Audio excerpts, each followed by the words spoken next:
What is going on, everybody, and welcome to the newest installment here on DMT Infinity. This is going to be just a random chill sesh. I don't know how long this live stream is going to go on.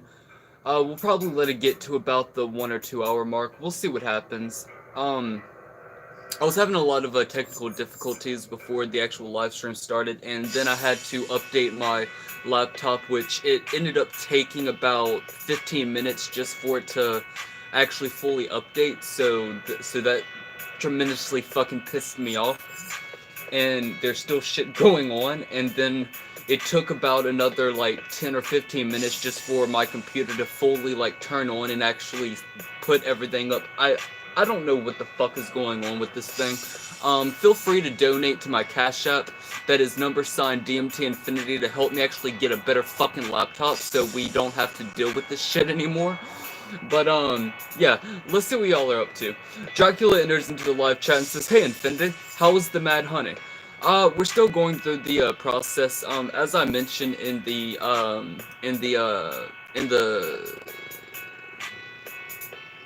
Tripping on Psychedelic Honey live stream, Mad Honey is not your traditional psychedelic. It doesn't give you visuals, it doesn't put you into deep trance states or anything like that.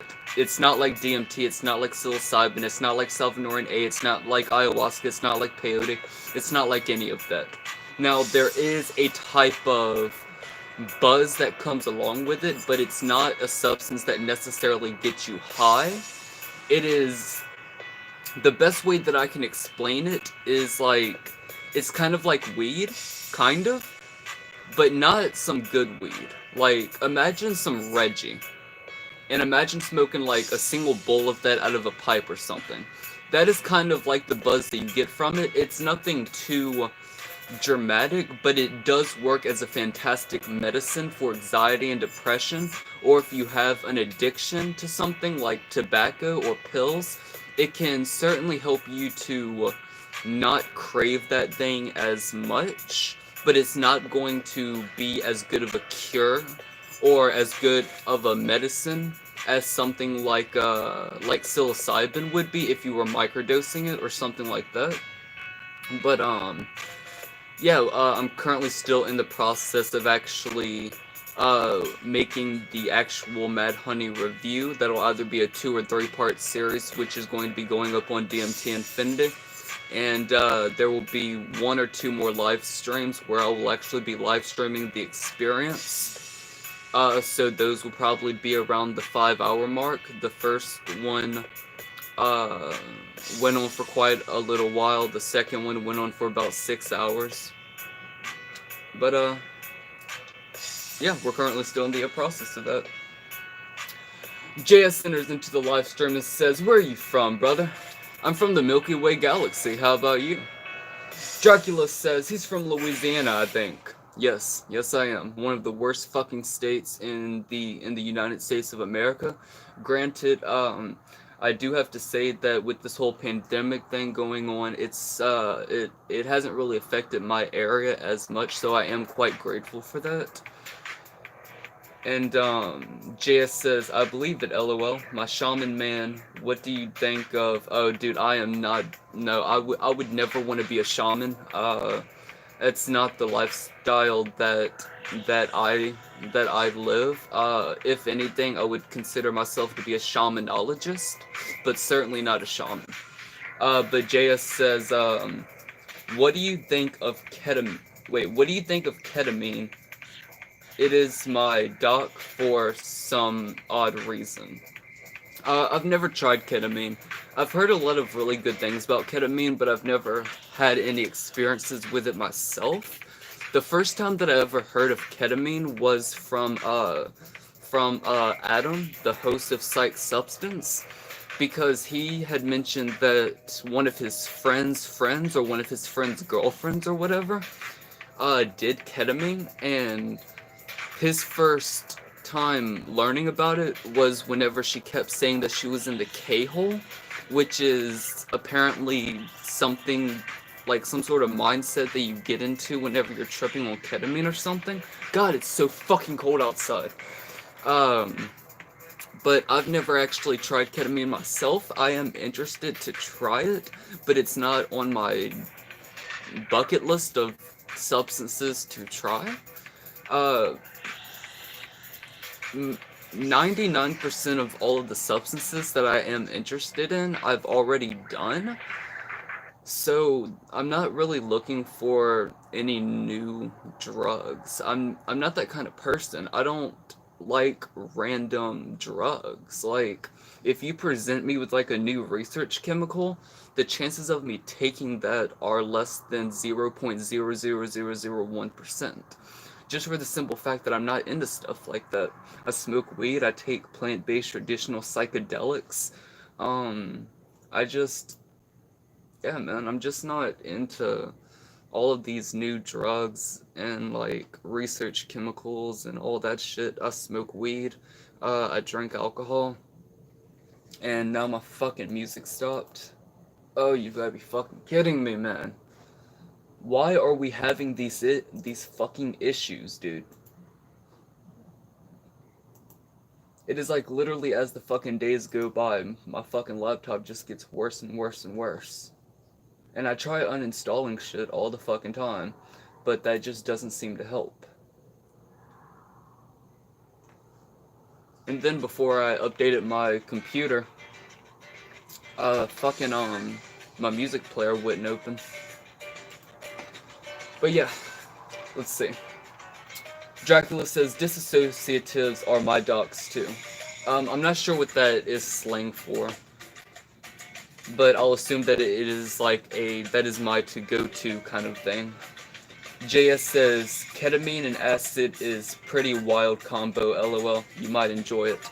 I have no idea, man.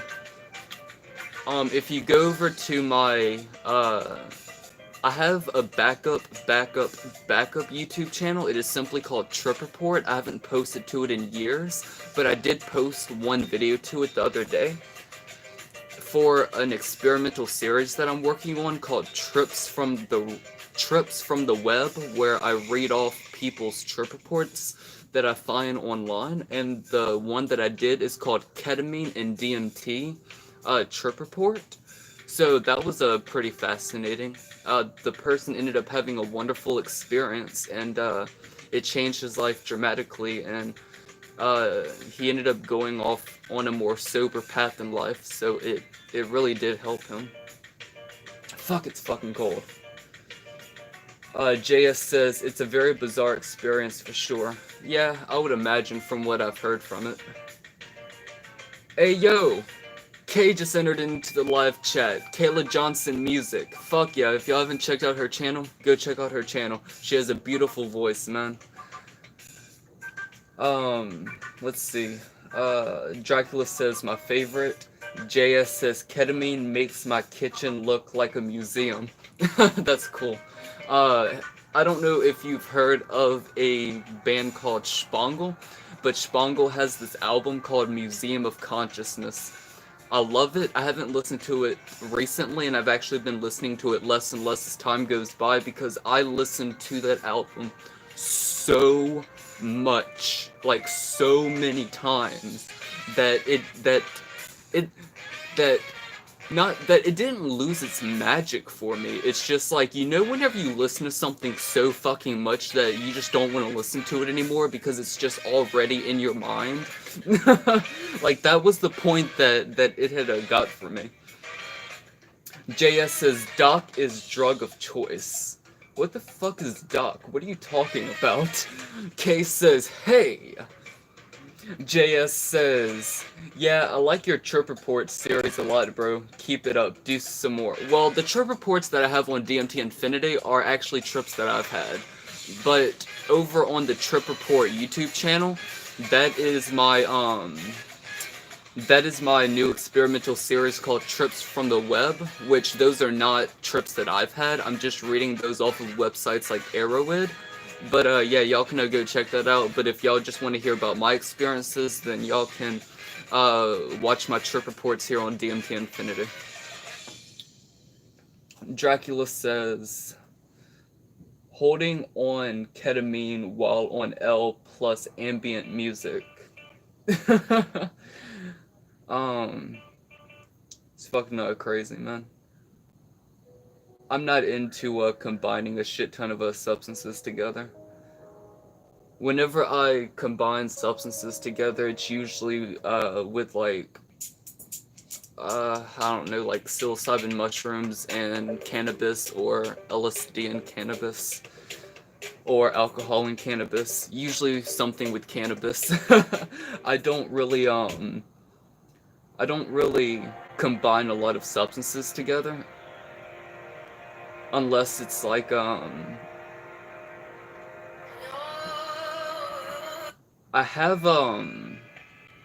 have combined Mitra, alcohol, and cannabis together before.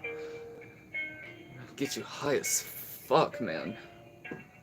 Like, the thing about Mitra is the fact that it, in and of itself, is not a psychedelic, but it does have psychoactive properties in its chemical makeup, and I've noticed that if I combine Mitra and cannabis together, they potentiate one another's psychoactive effects. And it can get quite fucking trippy. Not in the sense of like seeing visuals or anything, but it is kind of like you get into that psychedelic mindset, if that makes sense. Also, I'm going to be recording episode 4 of my podcast, A Psychedelic Point of View, sometime within the next couple or a few days. and then I'm going to be, well, to put it simply, in the next week, I'm going to be recording both episode 4 and episode 5. I'm not going to tell y'all who's going to be on it, but I do think that y'all are going to enjoy the guests that I have on. I'm pretty sure that y'all know at least one of these two people, so look out for that.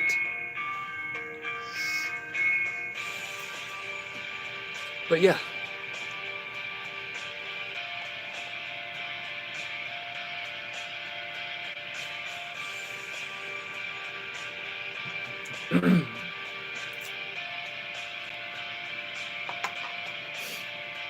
Like I said, I don't know how long this live stream is going to go.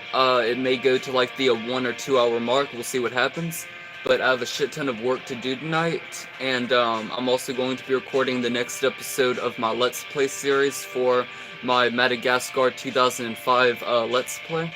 I'm currently on like episode like 8 or 9 or something. So it's pretty much coming to an end, but I'm having a lot of fun with it.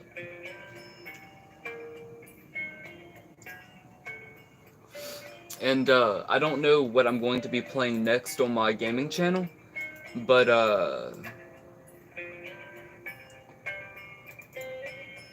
all of the games that I will be playing, I don't know which one is going to be next, but the games that I will be playing on the channel is the first Angry Birds game, Drug Dealer Simulation, Enter the Matrix, Evil Dead Regeneration, Fallout 1, Fallout 2, Fallout 3, Fallout New Vegas, Final Fantasy VIII, Jaws Unleashed, Lego Harry Potter 1, 2, 3, and 4,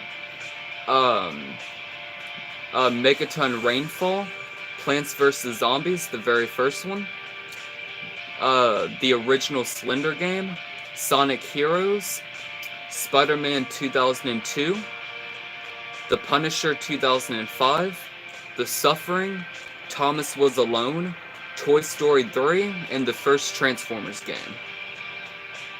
So there's going to be a lot of games that I'm going to be playing on my gaming channel, but at the moment I'm currently playing Madagascar, and on my gaming channel, I'm doing something new with it, because you have a lot of people who play video games, they make Let's Plays on YouTube, but it's usually just them, unless you have like other Let's Players that they do collaborations with. So I decided, and I've actually already started doing this, I already have 2 episodes with people collaborating that are collaborating in them with me. And so my idea was this, right? Like imagine a normal podcast, or imagine my podcast, a psychedelic point of view. Usually, you're going to have people who are content creators, or artists, or something like that, right? On the show, like other YouTubers or something. So, what I wanted to do with some of the episodes of my Let's Play series is I wanted to give anybody and everybody a platform to actually be able to speak their mind and just get their voice out there. So in some of the episodes of my Let's Play series, I have random people on there. Like, it doesn't matter who it is. It doesn't matter if you're a YouTuber. It doesn't matter if you're a singer, an artist, an entertainer, whatever. Just normal people with normal lives on there talking, putting their thoughts out there, and just having a conversation with me while I'm playing a video game. So that is one thing that I'm doing on there for that. So again, if y'all want to check out my gaming channel, that is Gameplay Infinity, y'all can find a link to that down in the description below. Now, not every episode of my Let's Plays are going to have somebody on there, but so far I do have 2 episodes with somebody collaborating on there with me. These are not popular people, they're not famous YouTubers, they're not content creators, they're not artists of any sort. They're just normal fucking people speaking their mind, having a conversation with me, and yeah, it's a lot of fun.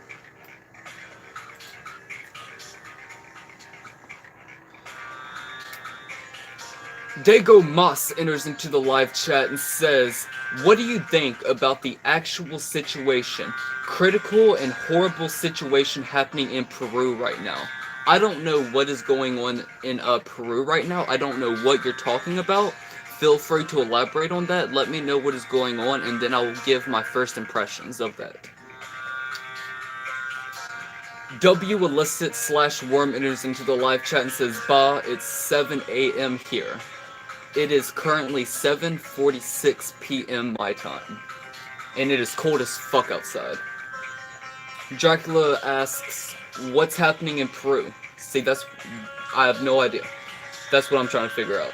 Spyrocaster enters into the live chat and says, "Man, your last video was really good." Yeah, so I was extremely disappointed by it because for some reason, whenever I rendered the fucking video, the audio on my microphone got all fucked up. Like it didn't sound like it sounded in the editing process. Like it sounded even worse than it originally did. So the audio didn't come out like it was supposed to. Like, I don't have a fantastic microphone on my phone, but I don't have a terrible fucking microphone on my phone. And depending on what I'm doing and the sort of a room that I'm in or whatever will depend on how clear the audio is. Like, because I'm outside right now, I'm playing music and everything, the microphone isn't at its full potential. But yeah, I was extremely disappointed by my last video, so that may end up getting a remaked version of it for the fucking 50th time, because with my trip reports, sometimes I like to redo my trip reports to make them better and better and better, and to just add more imagination and vision into them. That way they will be more visually appealing, more engaging, and just generally better as trip reports. Like, one reason why I talk about my psychedelic experiences is because, for one, I love trip reports. I love listening to other people's trips. I think that they are fantastic sources of inspiration and entertainment. But more than that, I think they're important for the simple fact that, well, for two reasons. Let's say that you have never had a psychedelic experience before, but you're interested in psychedelics. So you want to hear what you will experience on the other side. You listen to my experience, you have a full understanding that you're not going to have my exact experience, but you are now getting an idea of what it is going to kind of sort of be like. Now, let's say that you have had psychedelic experiences. Why is it important? Because we can now exchange information with one another to see if any of our experiences match, to see if the information that we're getting from the psychedelics match up whatsoever. Because if I get information from the psychedelic experience, and you get and you get information from the psychedelic experience, but you and I have never met, or we've never talked about this to each other, and we can say to each other, "Hey, I had this experience, this is what the psychedelic told me," and then I say, "Hey, I had this experience and the psychedelic told me that too, or told me something similar," then that gives more validity to what is being downloaded into us in the psychedelic experience, and it makes it more, it gives it more substance, it makes it more important. Because now, I'm not going to go on some tangent here about ideologies and Christian and like, if you are a Christian then this and that, if you're a Satanist then this and that, Buddhist this and that, whatever. But without a doubt, whenever it comes to something like Christianity, you have to have faith in what you believe. And if you are a Christian, then all power to you. As long as you're not as long as you're not toxic to other people, I couldn't give a fuck less what you believe in. But hear me out here. With Christianity, for example, you have to have faith. This is something that you have to believe no matter what, no matter what facts come forth to say, hey, maybe this that you believe is potentially not true. You still have to believe in it because you have that faith. With the psychedelic experience, it's not like that. With the psychedelic experience, there's more validity to it, because if I have a psychedelic experience, say on DMT, and I have a certain experience, and then someone on the other side of the world who's never been on the internet, has never talked to me, I don't know them, has the exact same, they consume the exact same substance, and they have a very similar experience. We're two people who've never met and do not have the same sources of information, but yet we had the exact same experience. The thing with the psychedelic experience is the fact that that is what it gives you. It gives you direct experience. And because of that, there's more validity to it. So I am more inclined to believe what I experience on a psychedelic than I am believing in any religion. Because with religion, it requires faith. With the psychedelic experience, it requires taking the psychedelic and having the experience. You have to have experience with something to believe in for me to actually take you seriously. Like, if you're somebody who was like, look, I'm telling you, I had this experience on LSD, and I met Jesus Christ, and he told me that Christianity has been perverted throughout the years, and that we really need to fix this particular ideology. I would be more willing to believe that than some random Christian who says, look, everybody needs to be a Christian because that is what I was raised to believe, so everybody needs to believe that. Like, no. No. Just because you have been brainwashed doesn't mean the rest of the world needs to be brainwashed. Personally, I don't care what you believe in. Believe in whatever you want. But you need to have direct experience with something for me to actually take you seriously. But Dracula says, do you draw? Yeah, but not good. I am a terrible painter, a terrible sketcher and all of that. But I can look at something and draw it and it actually comes out decent. Like, I can, like, if I'm looking at an anime character, I can draw it and it doesn't come out great, but it comes out good enough.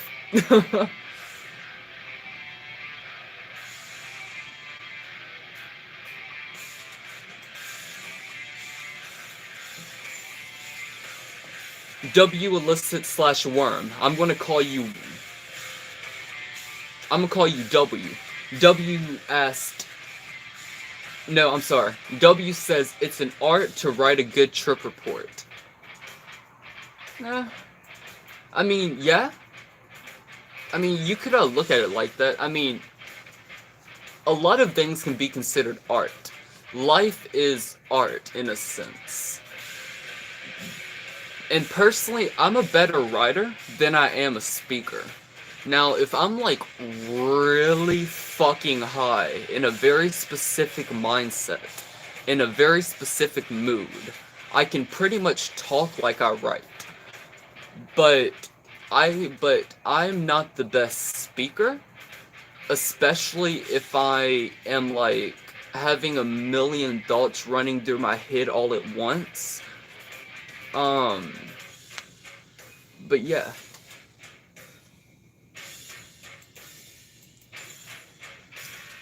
Diego Mars says 2 people have died in clashes in Peru's capital, Lima, between police and protesters. What's fucking new? Angry at the impeachment of President Martin Vizcarra. Several people were injured in the violence that saw police fire tear gas in the crowd. What's fucking new? Of thousands, Peru has been rocked by mass protests. Okay, so I'm not the best person to ask about this.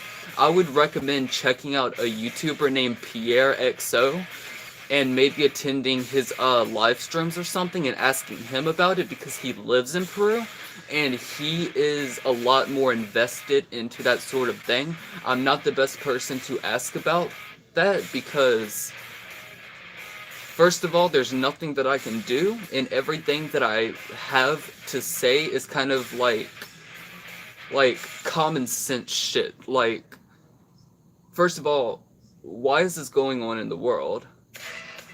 Oh, Diego Mars asked, what's his name? Pierre XO. Hold on, I will put a link in the chat box to his YouTube channel. The dude live streams like all the fucking time. I don't know if it's daily, but he live streams all the fucking time. I fell out of watching his videos whenever he started live streaming more than anything. I mean, granted, I still love his content, but I much prefer his standalone videos, and I also love his live stream series called Tentacle Croissant or something like that he does with his friend. So I watch those, but I much prefer his standalone videos because his live streams, I'm not the demographic that he makes those live streams for, so they're not for me. I do tune into them whenever I see him live, and like I'm like maybe like waiting to do something or waiting for something or some shit, but yeah, he has a fantastic channel. Absolutely love the dude. Like, seriously, he is inspiring. He really is. And his music is so fucking good too. But yeah, let me catch that link for you.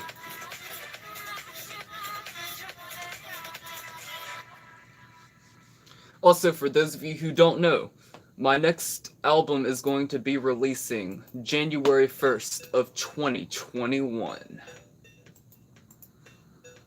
The album is entitled Enter the Mind of a Schizophrenic. And there's the link for you, man.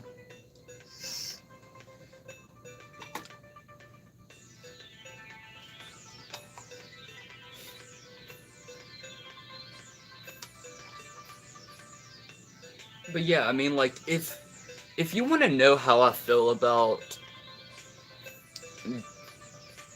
deep ass shit like that, not deep ass shit, like fucked up shit like that, check out this music video / short film that I made.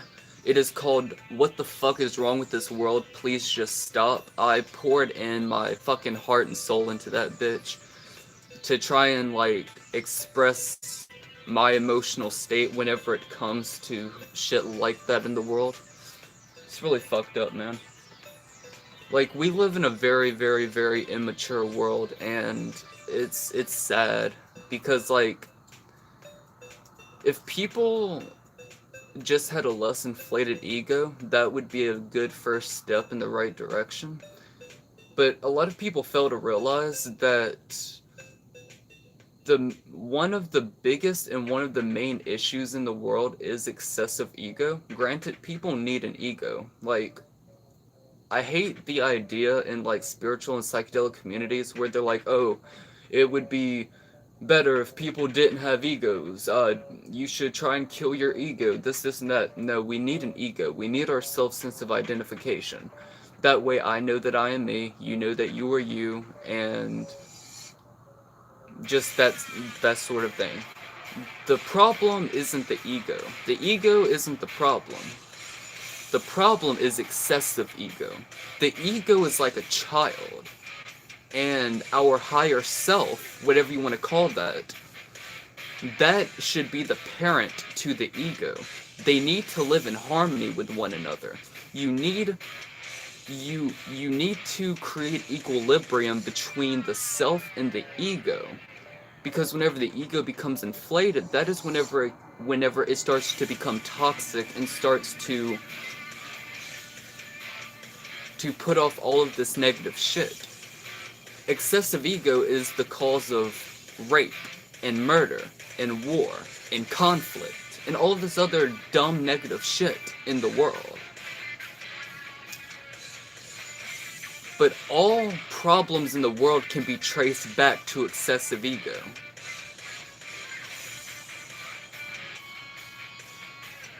And I think that if we lived in a more psychedelic society, then we would see less and less of that. Because if you actually look at societies that actually have psychedelics embedded into their society, and the society runs on psychedelic principles, you don't see shit like rape. You don't see shit like murder. You don't see shit like war. You don't see theft. I mean, it's there, but it's not like it is in the rest of the world. Like it is so rare in places like that, and you never see it from a genuine psychedelic enthusiast. You don't see it from people who actually live that kind of life, because they're because that is not the kind of people they are. But I forgot what the fuck I was talking about. I'm high as fuck right now, so forgive me. Cord enters into the live chat and says, "How do I decalcify my pineal gland?" That's a hard one, man. I mean, it's not really. I'm not the best person to ask about this, but since you are asking me,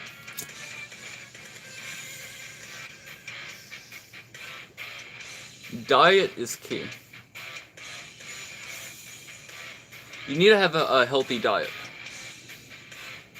And there are some people that will that say that it is best to be a vegan or vegetarian or whatever if you're looking to decalcify your pineal gland, eating plant-based foods and everything. But then you also have meat eaters who are all into that and say, no, it doesn't really matter. I eat meat, blah blah blah, and all of this. I don't know. I've never ever sat here and said, yeah, man, my third eye is open, dude. I'm fucking woke, blah blah blah. No, my pineal gland is probably so fucking decalcified that there's probably no fucking hope for it at this point. I have been through a lot of shit in life, which led me to doing a lot of really dumb shit, and being a very unhealthy person for a huge majority of my life. Not a huge majority, but quite a few years of my life. Diet, deep meditation. I would imagine probably practicing lucid dreaming and astral projection, if you're into that sort of thing, would probably help in that area too, or might help in that area. I'm not too sure. But if you would like to actually get like a really, really good analysis on opening your third eye, check out a YouTuber named Ralph Smart. He runs a YouTube channel called Infinite Waters, and that dude knows everything about the topic. Like, the dude rants about it all the fucking time. He makes videos every single day. I would fucking love to have him on my fucking podcast. That would be amazing. Ralph Smart, if you're watching. He's not watching. Ralph Smart, if you're watching. He's not watching. Ralph, if you're watching, hit me up. Get on my podcast. Dracula says, Billy Madison. I've heard that name somewhere, but I have no idea who that is. Hold on, let me Google that real quick.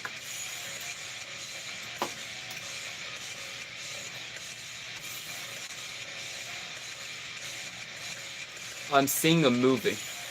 Billy Madison, 1995 comedy. 1 hour, 30 minutes. Adam Sandler. Yeah, I'm not the biggest Adam Sandler fan. I have nothing against him. He just doesn't pique my interest. As a kid, I watched the movie that he was in called Waterboy, but I don't remember too much from it, except he was had like a really unhealthy obsession with his mom or some shit. Oh, actually, I take that back. There's one movie that I fucking love Adam Sandler in. I love him in Little Nicky. That is actually a really solid movie. Because I had rewatched Little Nicky about a year ago, and I was actually surprised at the fact that it still holds up. Like, the special effects and everything are fucking garbage, obviously, Plus, it's a comedy, so it is forgivable. But the movie's actually really good, and it's really funny. Like, it still holds up to me. Dracula says that movie sucked. Little Nicky? Nah, man, that's a great movie. Unless you're talking about a Billy Madison or whatever. In which case, I have no idea. I've never seen it.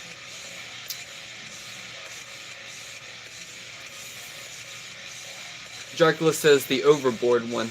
Lil Nicky is badass. Dude, isn't it though? Like there are some scenes that just don't do it for me, that I just wouldn't have put into the movie, but generally speaking, it is a really good comedy. Like, I usually forget that it is Adam Sandler playing Lil Nicky, because, like, whenever I see him in other roles, well, just, like, I'm just not a fan of him. Not for any particular reason. I just don't gravitate towards the dude. But I really, really, really, really, really love him as Lil Nicky, and I wouldn't want anyone else to be Lil Nicky. Like, it is just the way that he plays the character. Like, it is so on point. And I love it, man. Fucking love it.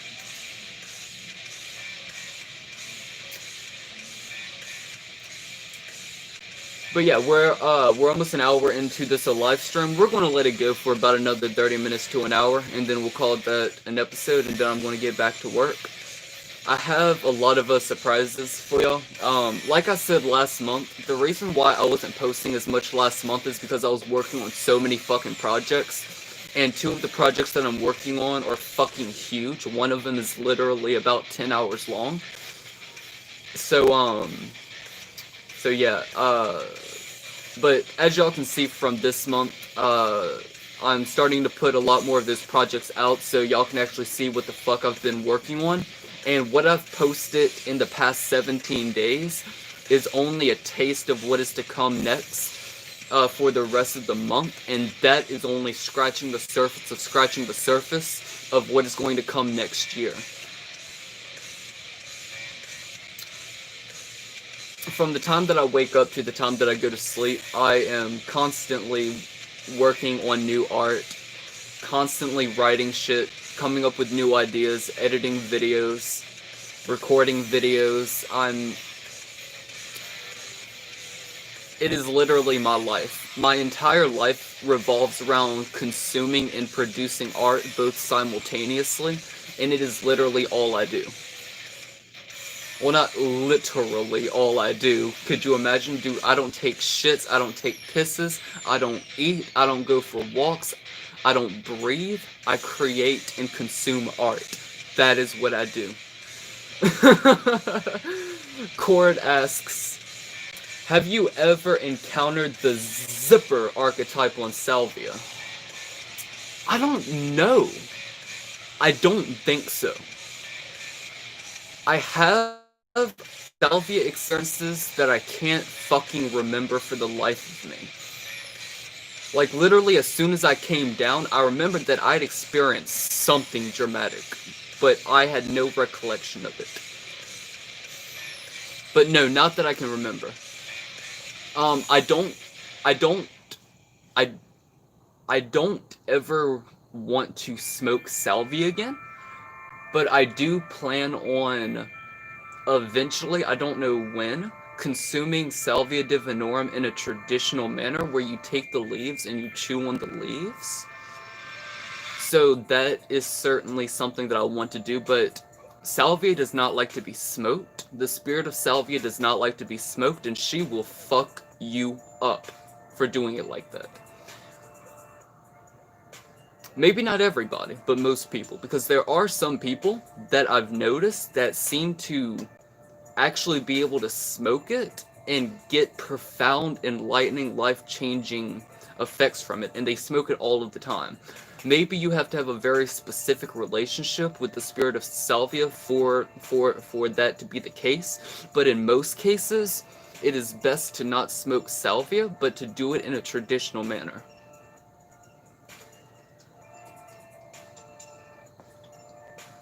Salvia is a fantastic psychedelic, it really is, but it's not, it's certainly not my favorite psychedelic. Obviously, my favorite psychedelic is DMT.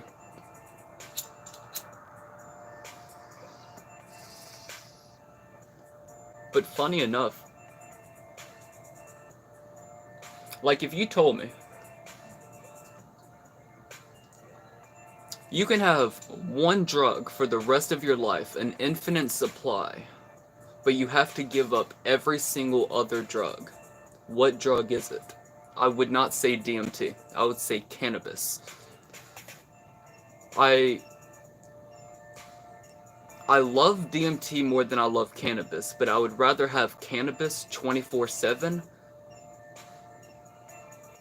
than to have DMT 24/7 if it meant giving up cannabis, if that makes sense.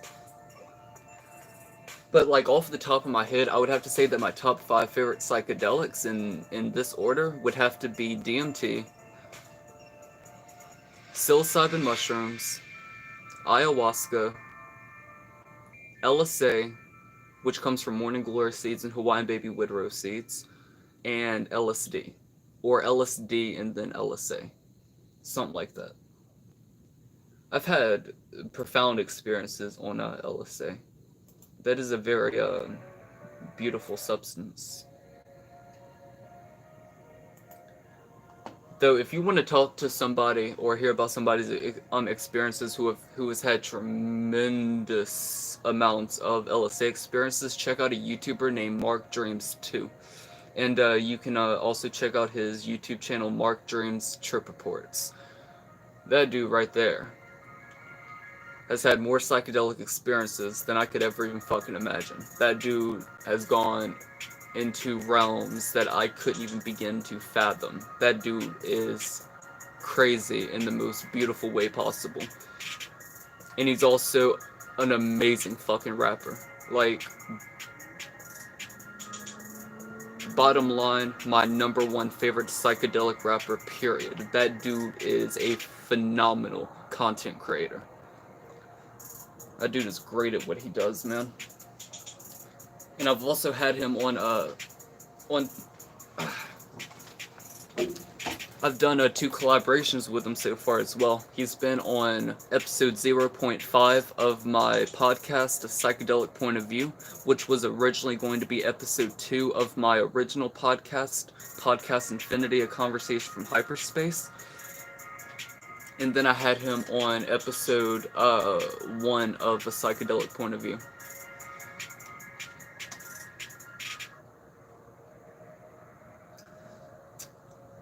W asked, how do you write it? Mark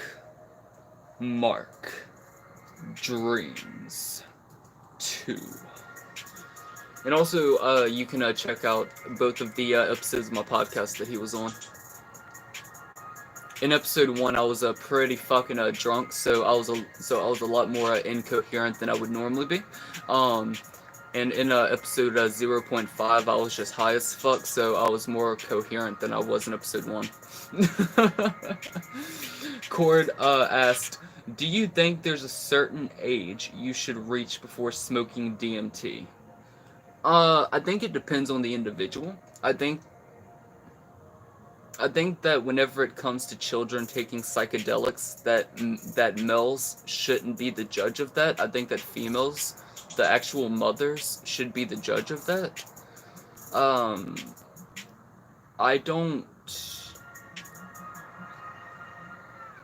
put it like this. I started taking psychedelics whenever I was either 15 or 16.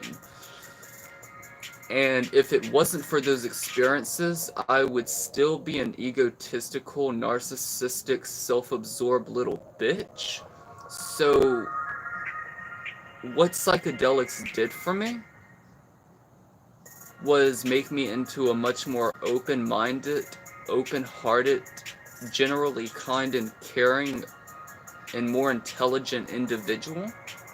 But I would also imagine that there are probably people who around that age, if they were to take psychedelics, it may fuck them up psychologically. But I just think that it depends on the individual and where they are psychologically. Like, you actually have some societies that are psychedelic societies, and these societies usually have shamans among them, where you have families that mom, dad, grandparents, and very, very young children, and they undergo psychedelic rituals with shamans in traditional manners all together. And there doesn't seem to be any negative outcomes for any of them, the elderly, the middle-aged, the children. It seems to be the most bonding thing that you could ever imagine. So I think that there are just a multitude of factors there. Like, what kind of society do you live in? Where are you psychologically? How much do you know about these substances? How much can you handle psychologically? I mean, there's just so many factors. I don't think that there is a specific age. I just think that you have to have a certain level of, I don't want to say maturity, but you just have to be ready for it, and you'll never know when you are ready for it. My advice to people is always, if you hear the calling of psychedelics, then it may just be your time to do it. But if you don't hear the calling, then don't do it. Psychedelics are not for everybody. I don't think that everybody should take psychedelics. Not everybody's the same. Dracula says mid-20s. Like Cambo, I think it's called.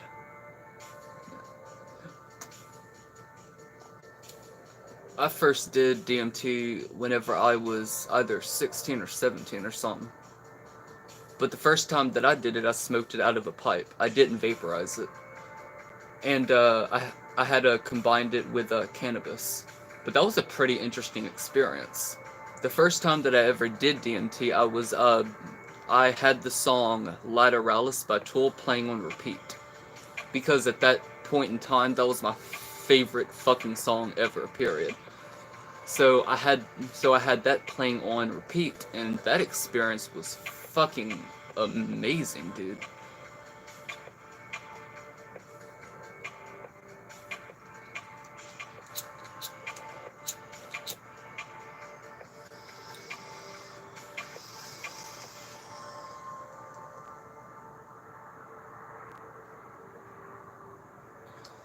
So I had 60 milligrams of DMT,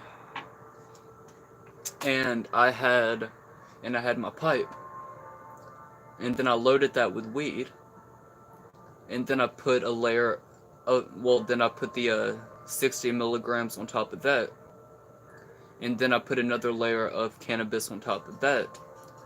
Because the way to do it, if you're going to smoke DMT out of a pipe, you don't want to burn the DMT with the flame. You need a top layer of herb, whether it's weed or some other herb. And then you light the top of it, and then you let that burn down as a cherry. That way you're not touching the DMT with fire, but you are letting the cherry burn it. And that is the proper way to do it. It is called the sandwich method. But that's how I did it, and from what I can remember from it, I was sitting in a meditative state, and I held the hidden for as long as I possibly could.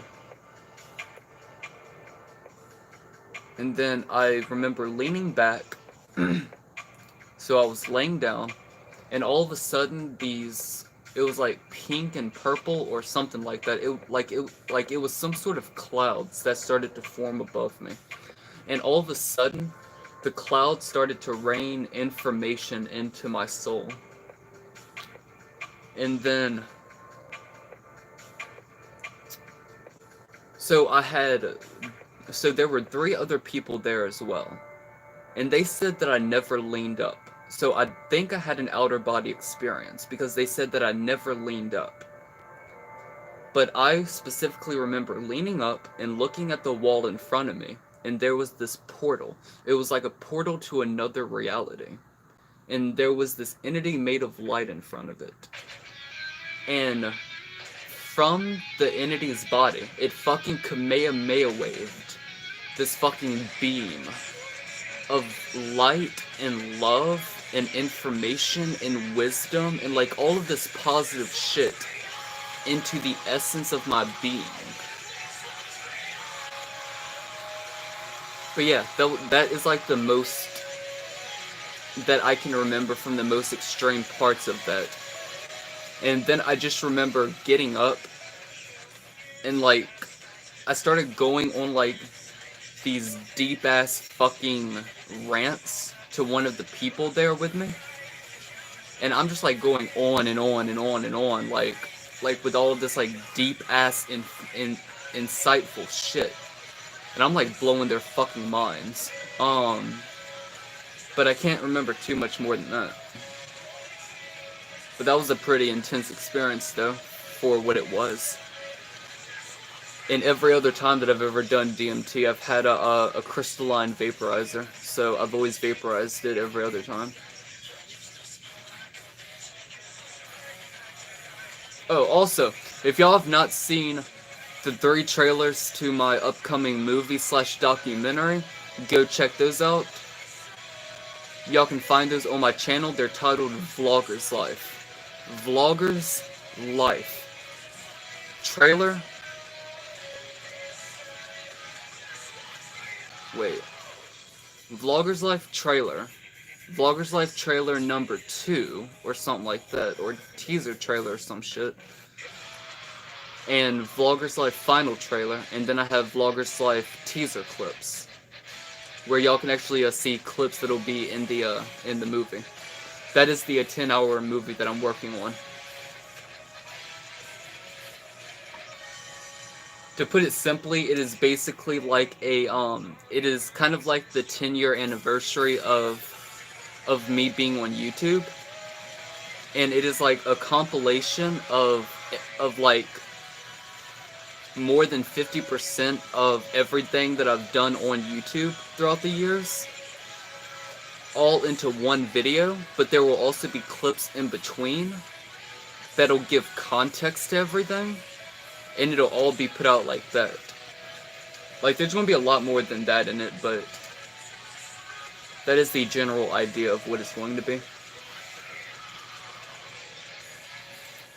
And granted, I've been making YouTube videos for like 12 or 13 years now, but it is kind of like a late 10-year anniversary.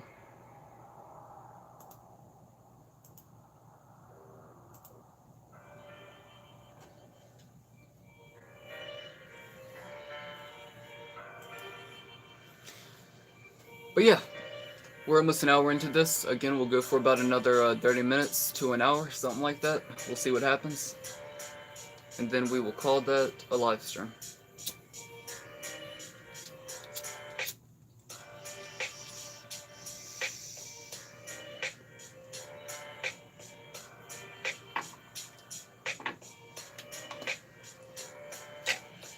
Second batch of Mitra, 10 grams.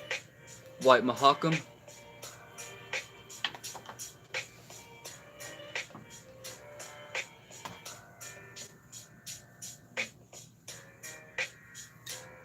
If y'all want to purchase some, y'all can go over to Christopher'sOrganicBotanicals.com. Again, that is Christopher'sOrganicBotanicals.com. And y'all can also pick yourselves up one of these mugs. On the other side, there's a little meme. But all I'm doing is eating leaves. Yes, yes, absolutely. And if my camera does not stop fucking going back and forth. Okay.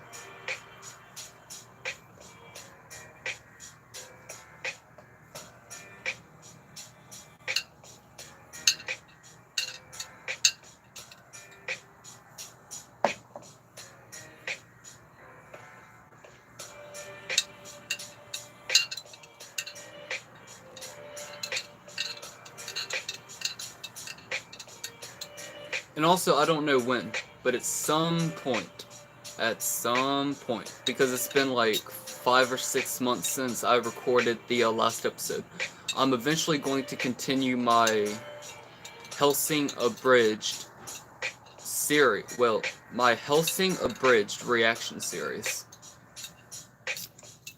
W says, is that blank? Yes, yes, but we have to use the word Mitra, because YouTube doesn't like the actual word. I've had live streams literally taken down without notice just because I was saying that word in it. So now we have to use the code word. This is 10 grams right here of white mahakam, white vein. Again, if you want some, then you can go over to Christopher'sOrganicBotanicals.com. Again, that is Christopher'sOrganicBotanicals.com. You can even pick yourself up one of these nice little mugs. On the other side, there's a little meme on it. It says, but all I'm doing is eating leaves. Yes, yes, that is absolutely true. Well, technically, I'm drinking leaves, but you get the point.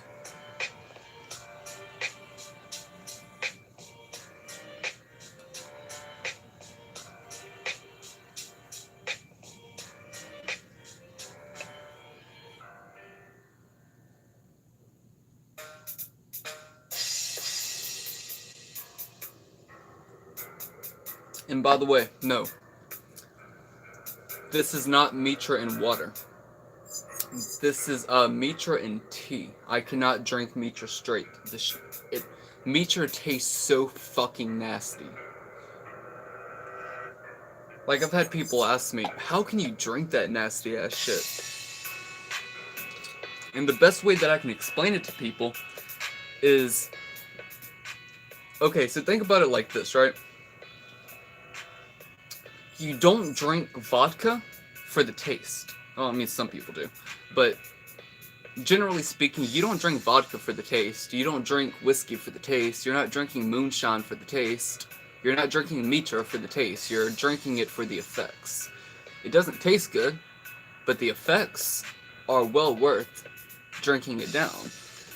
So what I like to do is I will take 5 to 10 grams of Mitra, and then I will put that into water.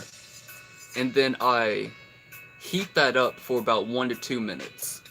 And then I pour that up in here. So that is usually about up to here. And then I take unsweetened tea, and then I pour that up in here. I mix it all together. And then I usually have a chaser, like some sweetened tea or some coffee, and then I drink it down. W says, oh, I have some white too, but I can't stand the taste anymore. I've come to hate it. Oh, dude, the taste is terrible. Tastes like hell, feels like heaven. But that is just what comes with natural medicines, though, man. Like, most of the time, natural medicines don't taste good. Like, whenever it comes to consuming plants, you shouldn't go into it with the mindset of, oh, this should taste good. No, it's natural. It's going to taste like fucking dirt or something. You are doing it so you can have the experience or to get the medicinal benefits out of it. You're not doing it for the taste. I've been consuming Mitra for about 5 or 6 years now, something like that. And I consume Mitra every single day. I did take a 1-year break, but other than that, I have consumed it every single day of my life. The Soma Alchemy podcast enters into the live chat and says, bitter usually means medicinal. I mean, the one that...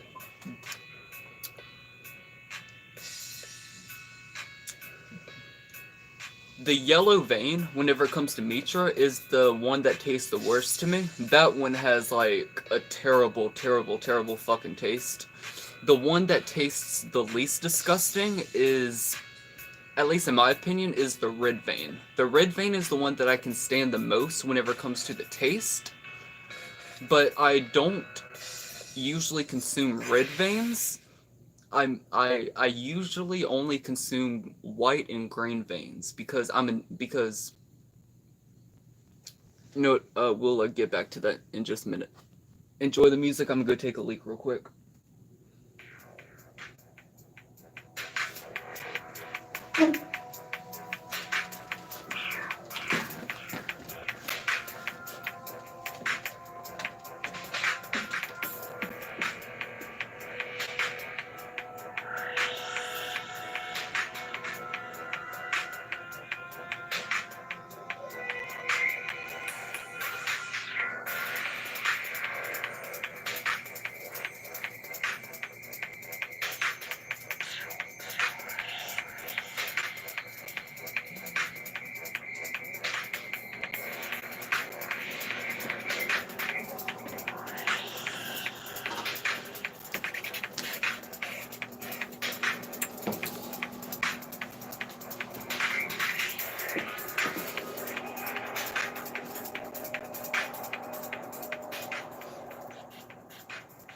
And also, Mitra certainly isn't a substance for everybody.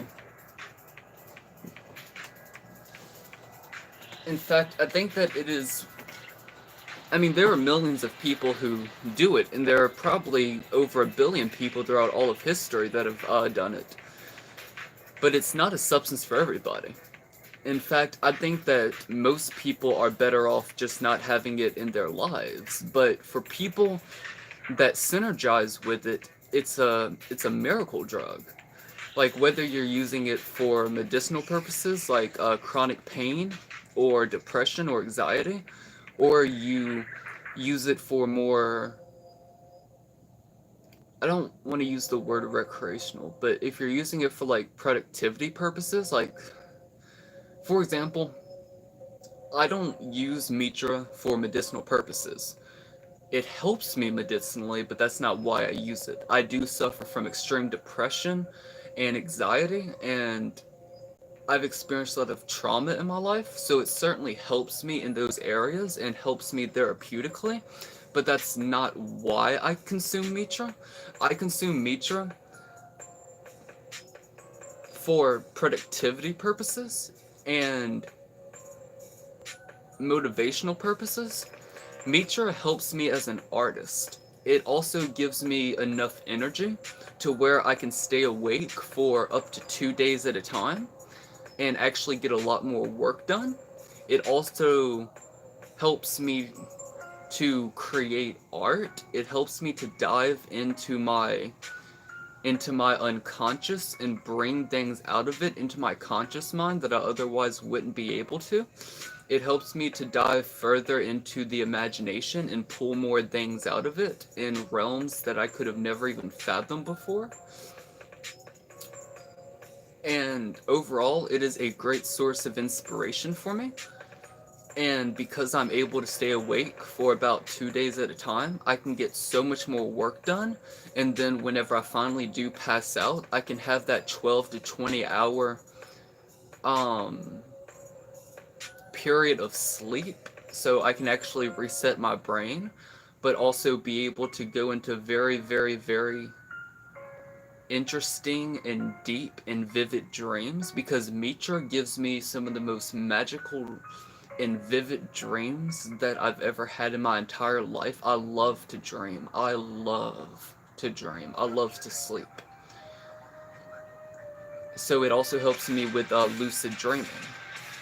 But it also helps me to get more work done. It helps me. It is also a great aid for meditation as well. And generally speaking, that is why I use Mitra. But like I said, Mitra isn't for everybody. I think that more people would be better off consuming cannabis than consuming Mitra.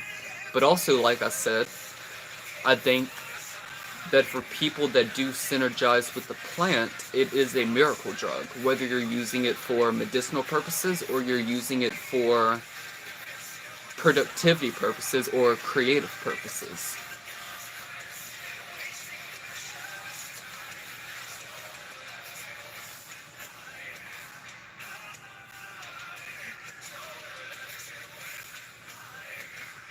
But yeah, what the fuck was I talking about before I got up? Wasn't I going to say something about something?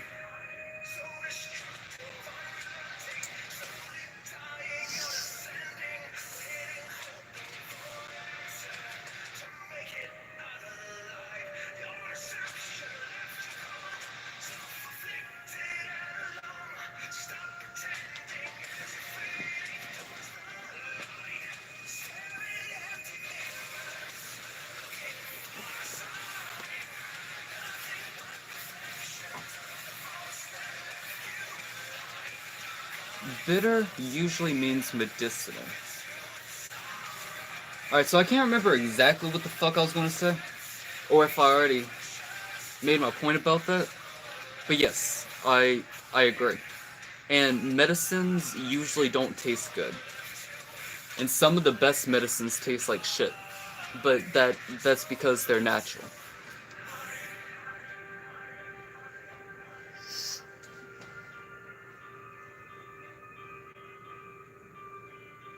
Like, take ayahuasca, for example.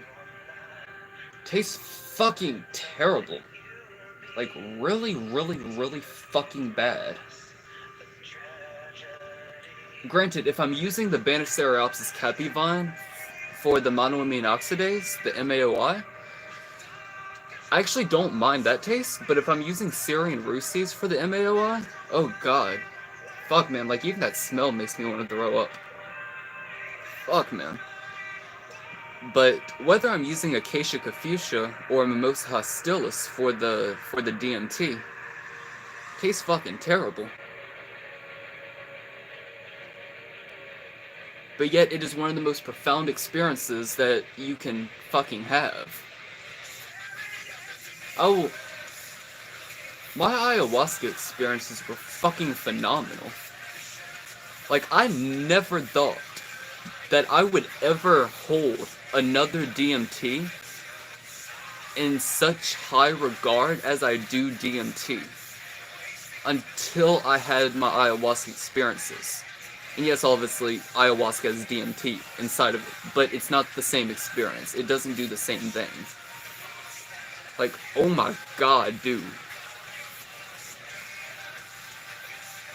It is like, I heard the stories, I heard how profound it was, but god, I couldn't have even imagined, like, how amazing it really was beforehand, dude. Like, holy shit, dude. Also, if y'all have not seen my live ayahuasca trips, then go check those out. I live streamed a few of them, and one of them is a 10-hour live stream where I was just tripping fucking balls on ayahuasca. That was a great live stream.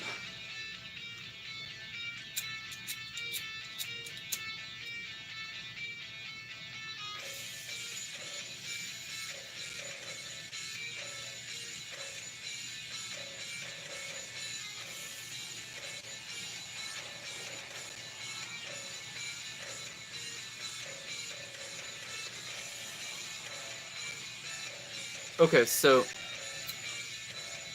I need some new lights. I have a blue light. I want a red light as well.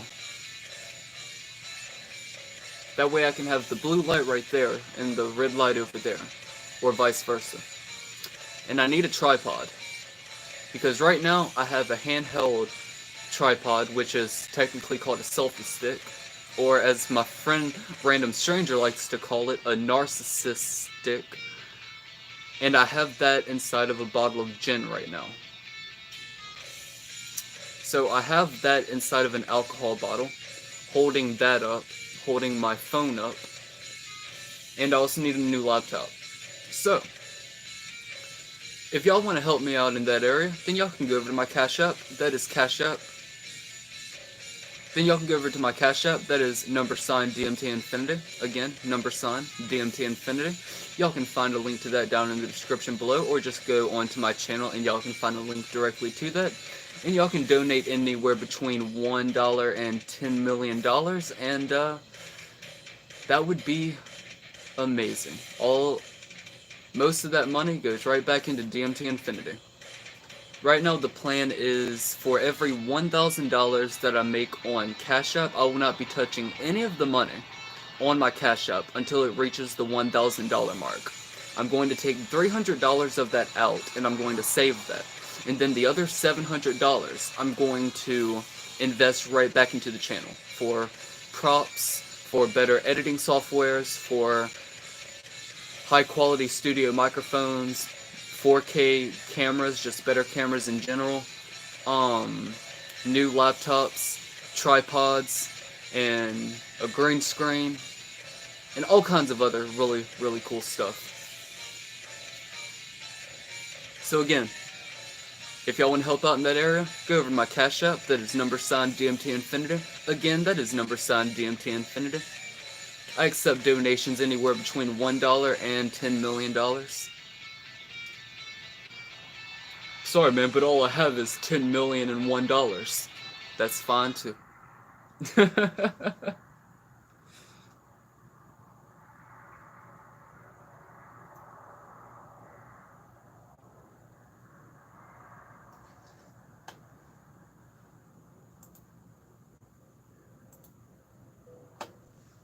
Son, that would be fucking wonderful. Some random ass person, like some random ass billionaires, like, you know, I respect you. I love what you're doing, and I want to help you out. Here's $1 million. Do it. Donate $1 million to me.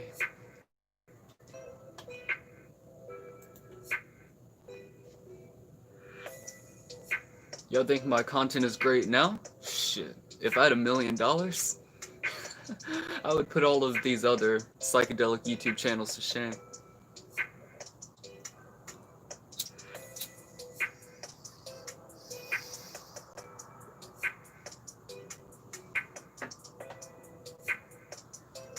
For real though, man, like, I cannot stand most psychedelic YouTubers. I really can't.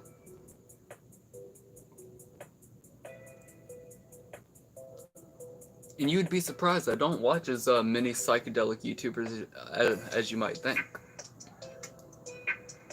I cannot stand most of them. It's a bunch of poser-ass motherfuckers posing as psychedelic enthusiasts, but really they're just trying to make money off of the psychedelic community. Go ahead, make it to where they can't make money off of their content, and watch how quickly they stop making content for you. They're not psychedelic enthusiasts. They're a bunch of fucking poser-ass motherfuckers conning people. That's what they're doing. And it's not all of them. There are great psychedelic YouTubers out there. Check out Mark Dreams 2. Check out Quantum Kitty. Check out Mark Dreams 2. Check out Neurosoup. And there's a lot more than that. But a lot of these people, at the higher ups of the psychedelic community, they're a bunch of fucking posers. They're not psychedelic enthusiasts. As soon as they can't make money off the psychedelic community anymore, they're not going to make that content anymore. That is actually one reason why I respect Dakota of Earth so much. That dude is actually genuine. And he deserves to be as popular as he is in the community. But then you have all these other dumb fucks. Can't stand them. I have no respect for them.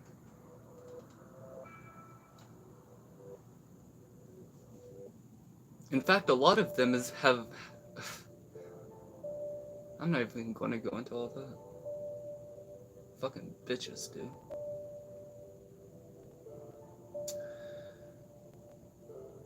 Nana Kramen. I'ma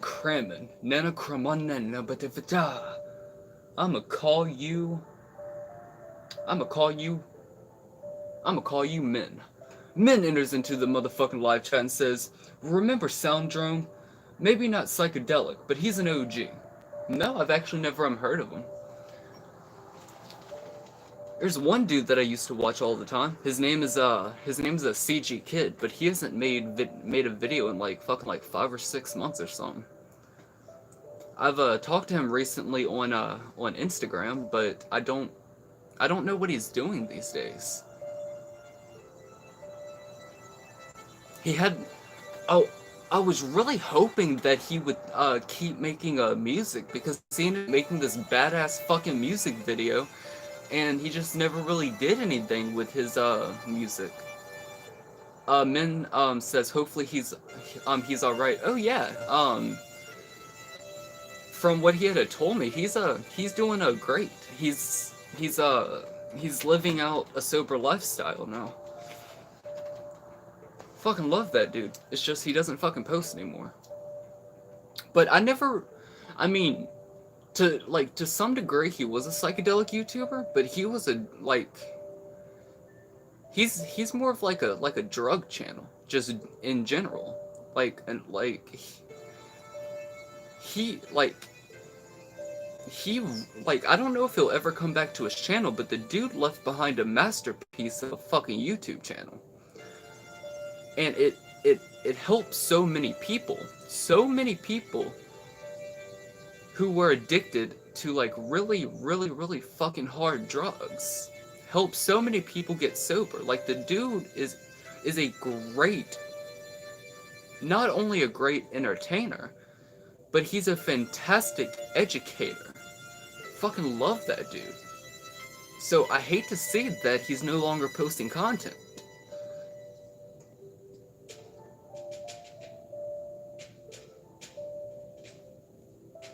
Min says, same, music is a grind. Fucking love music, man. I make music. But I'm not a singer, though. I can't fucking sing. I do not have the voice to be a singer. I barely have the fucking voice to be a commentator. But I am a poet. I write poetry. And I make music in the sense that I create poetic speaking albums. So whenever you hear my vocals on the tracks, they're heavily fucking edited. But I do my absolute best to make those as accurate to my vision as I possibly can. Min says, I've heard yours, they're cool. Bitch, they're fucking fantastic. They're fucking amazing. They're the best things that anybody's ever heard. No, but for real, if I had the fucking money, they would be so much fucking better. Like, you have to understand, like, everything that I make on DMT Infinity has barely any fucking budget to them. Like, I don't have great editing softwares. I use Camtasia. I would use something like a Sony Vegas or Adobe After Effects, but for one, I don't have the money for that. And two, my laptops will not allow me to actually use those softwares. And I have to use my phone as a microphone, so I don't have a great microphone. So everything that you see on my channel is extremely low budget. So that is why it's not like super high quality shit, because I don't have the budget to actually fucking do that. I would love to, but I still pour my heart and soul into everything that I do. W says, well, I'ma head off. Have a great day, sir. It is night for me. It is night for me. Have some perspective. I'm just kidding, man. You have a great fucking day, too.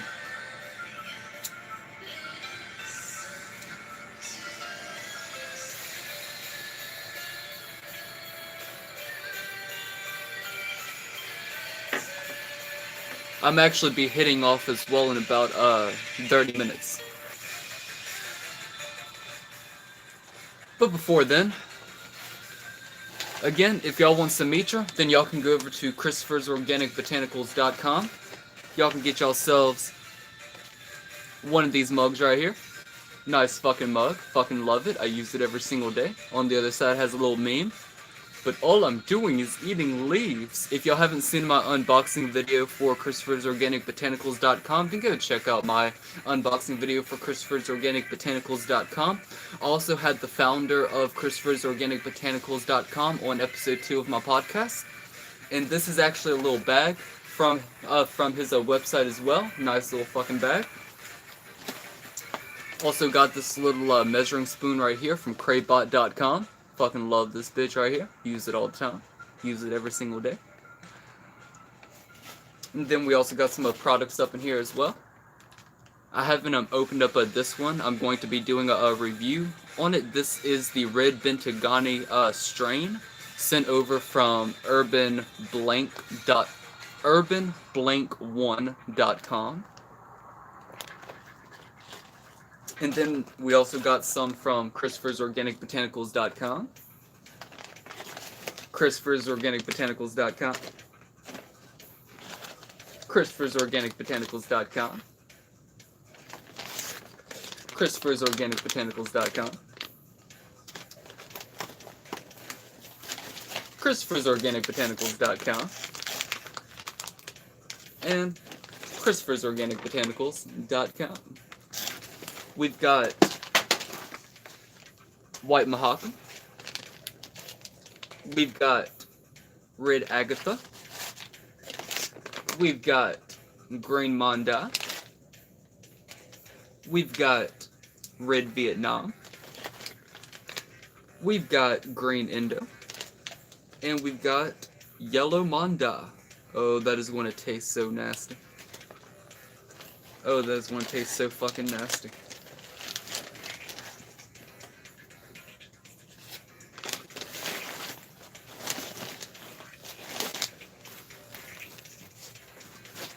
Oh my god. Min says, that's a lot of goods, nice of them. Oh,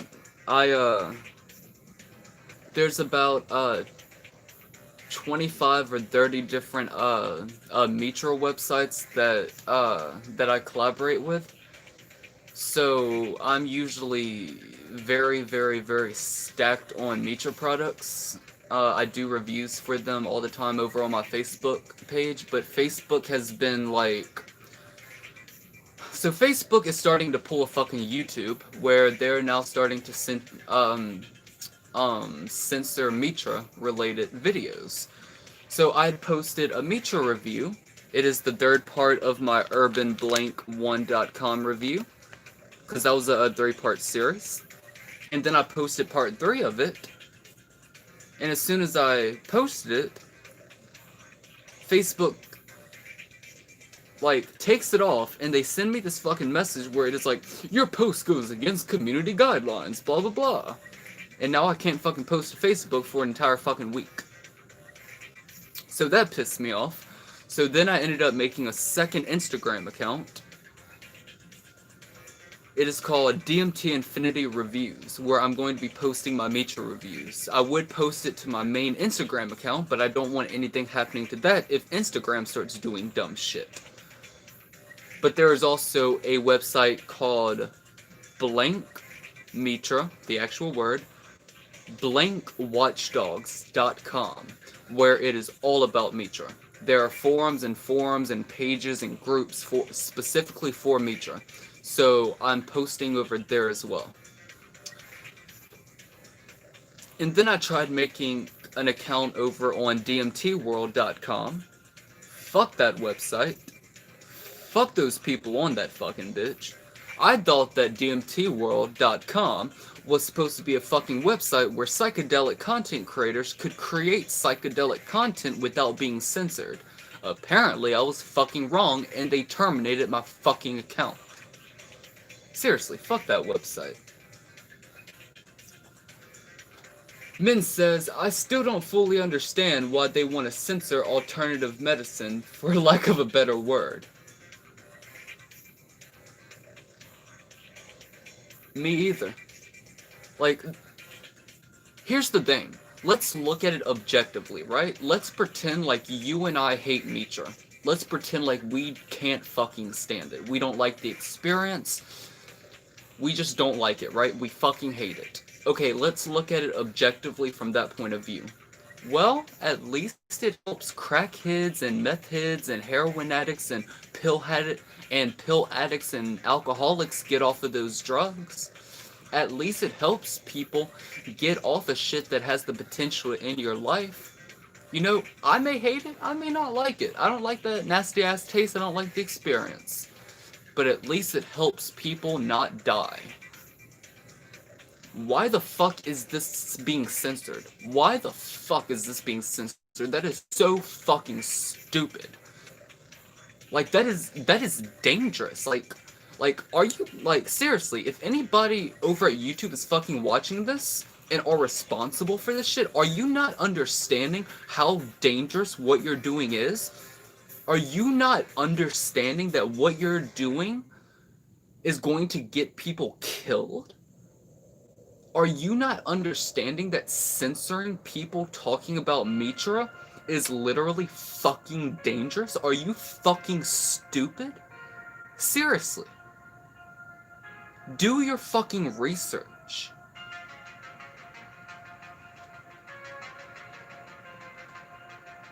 Because this is a miracle drug. Let's pretend like it can't be used for productivity purposes and creative purposes. Let's put that aside. This can be used for this is used primarily as a medicine to help people with chronic pain, depression, anxiety, and serious fucking drug addiction. It helps people get off meth. It helps people get off heroin, crack, pills, alcohol, and all this other dumb shit. So you censoring content creators just for talking about this plant is fucking ridiculous. Seriously, you should feel bad. You should feel bad for what you're doing. Because you are now promoting this toxic perspective that is going to lead people to killing themselves. Seriously, you should feel bad.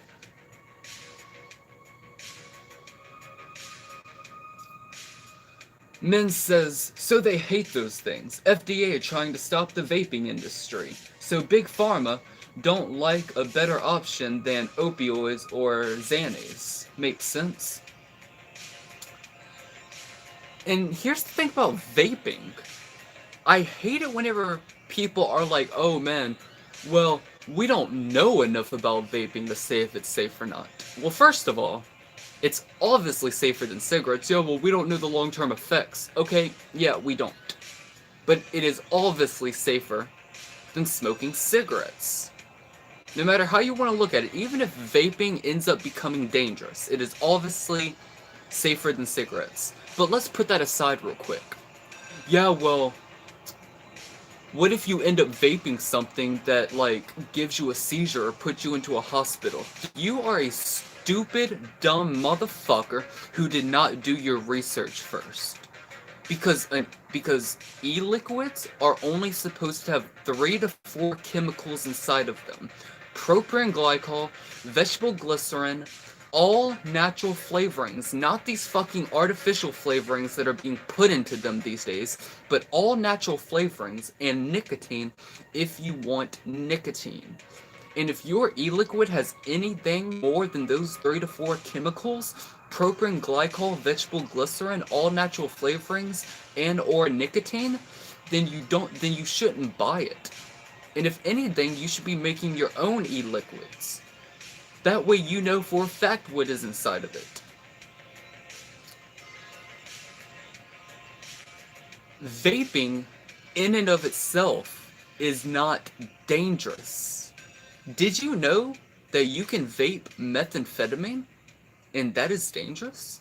But did you also know that you can vape pure concentrated CBD crystals? That is entirely safe?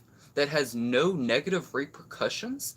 Vaping is not safe or dangerous. It is what are you vaping that can be safe or dangerous. Because it is what you are vaping that is going to make all of the difference. Are you vaping meth? Because obviously that's very fucking bad for you. Or are you vaping CBD? Because that is a medicine with no negative repercussions.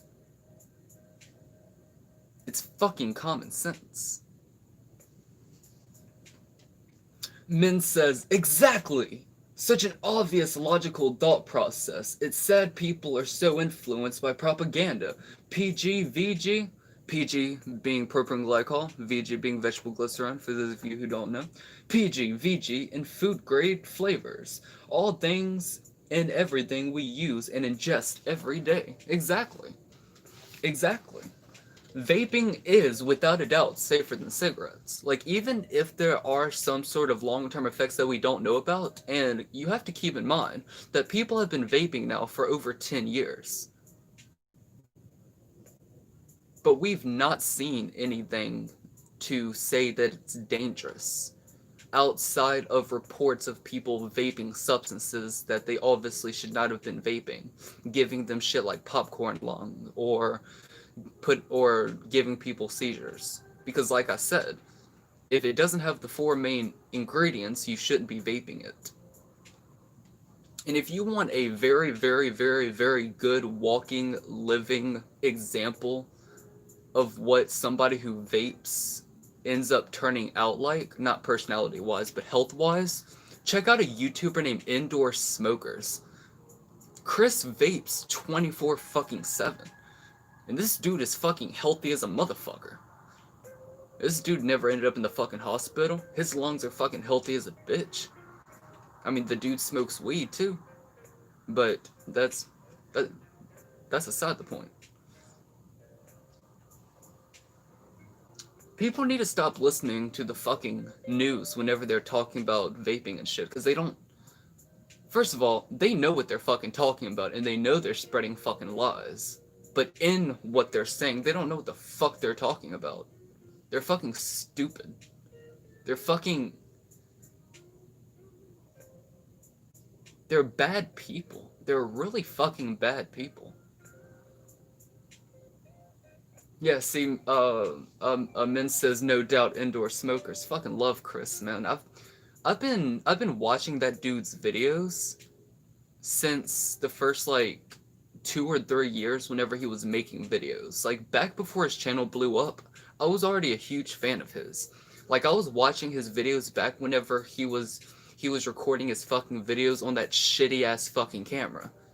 Because I gravitated so heavily towards his personality. Fucking love that dude. That dude is hilarious. He's fucking intelligent. The dude is a great content creator. He's a great reviewer. And I want him to start making more fucking stoned history episodes. I fucking love his stone history series.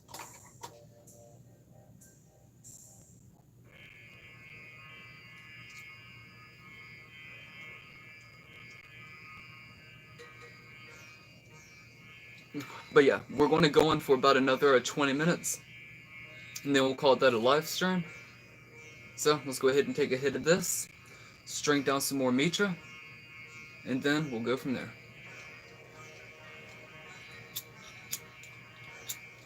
If my fucking lighter would work.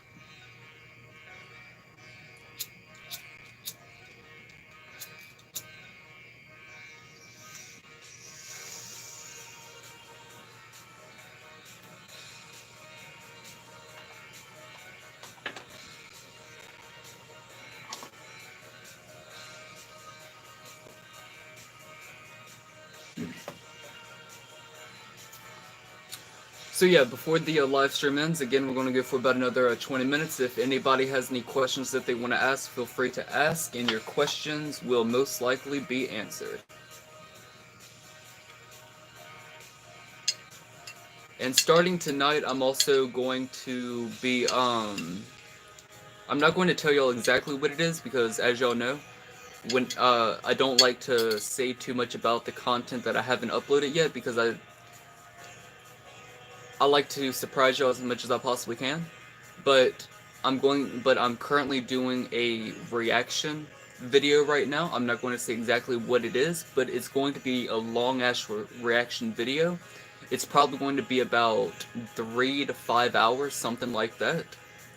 So look out for that, and I do hope that y'all enjoy it whenever it is out. It's not going to be something that a lot of you are going to enjoy, but I'm pretty sure that at least some of you will enjoy it, and I know that I'm going to enjoy making it.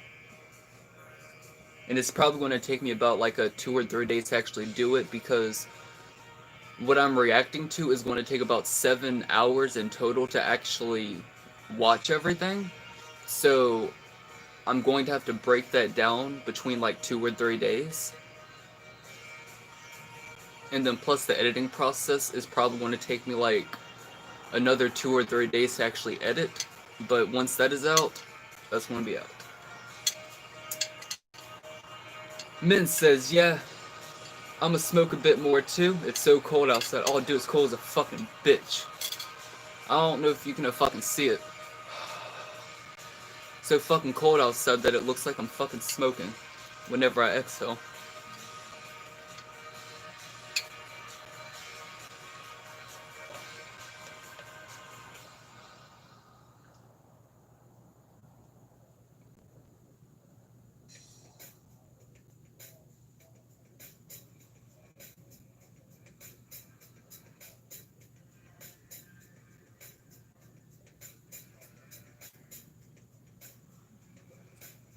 And also,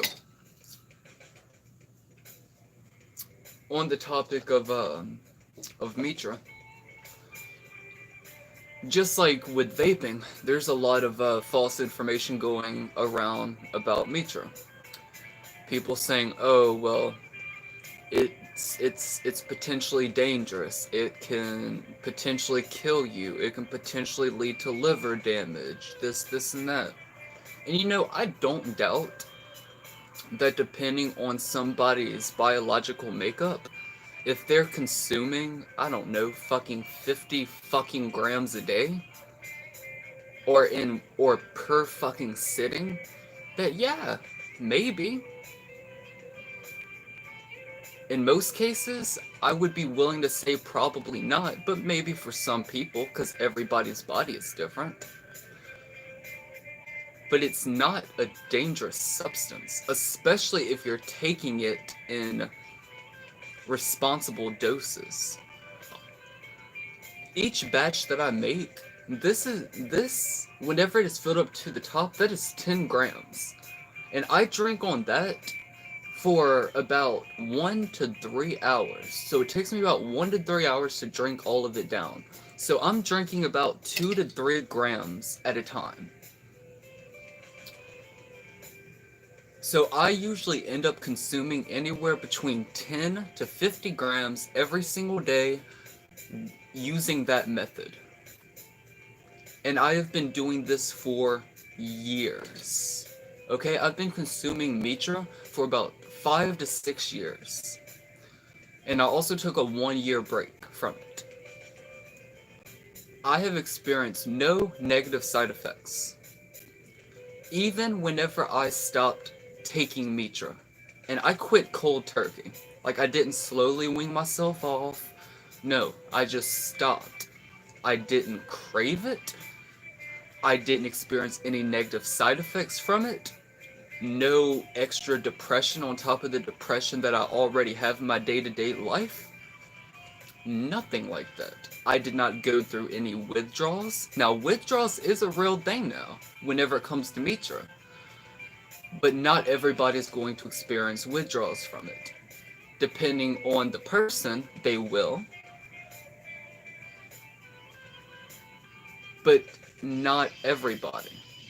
And if you are somebody that experiences withdrawals from it, I would recommend one of 3 things. 1, don't do Mitra ever. Or 2, whenever you plan on not doing it, slowly wean yourself off of it. Or 3, consume a substance that'll help you get not experience the withdrawals, like smoke weed, because that'll help you in that area. But my point being, I have been doing it for so long now that if Mitra really was the killer drug that the media likes to present it as, I would be dead. In the past week alone, I have consumed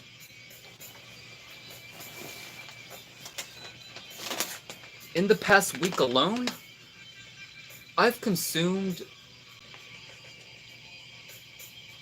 over 200 grams. If it really was the killer drug that people say that it is, I would be dead. And there are a lot of people who consume Mitra on a daily basis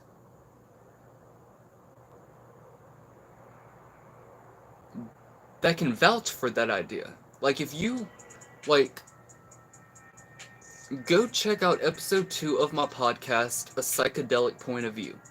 I have the founder of Christopher's Organic Botanicals on there. And he has been consuming Mitra for about as long as I have. And that dude goes to the doctor regularly. Blood work, everything. And none of his tests have ever come back negative. He's a very, very healthy dude in that area. So people need to stop pushing this narrative of saying that Mitra is some sort of hell drug, that it is deadly, because it's not. Are there negative side effects for some people?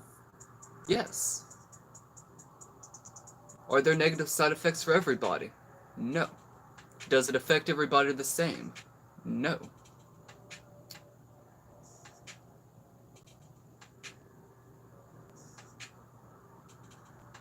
The one main problem whenever it comes to Mitra is whenever you're buying Mitra from a fucking gas station, or you're buying it from some sketchy ass website. Because there are people who sell Mitra that mix it with research chemicals and other sketchy substances. And those substances have the potential to end your life. But Mitra all by itself isn't going to kill you. But if it is mixed with certain other substances, or if it has research chemicals, or something like fucking tramadol inside of it, then yes, you are risking your life. But it's not because of the Mitra. The Mitra isn't what's dangerous. What is dangerous is, for example, YouTube censoring content creators like myself who just want to give people factual information about the substance and provide them websites where they can buy safe, clean, lab-tested Mitra so they know what they're getting. Because the websites that I collaborate with, everything is lab-tested. These people either grow the plants themselves or they're getting it from somebody who grows these plants. And then everything comes to them and it's lab-tested. And then everything is packaged up. High-quality professionals that know what they're doing. So what is dangerous is censoring people like me who are trying to make sure that people have a safe, clean source to actually get their substances from. Especially if you're somebody out there trying to get off of something like meth. And Mitra helps you with that. But no, apparently YouTube would rather you keep fucking snorting fucking meth.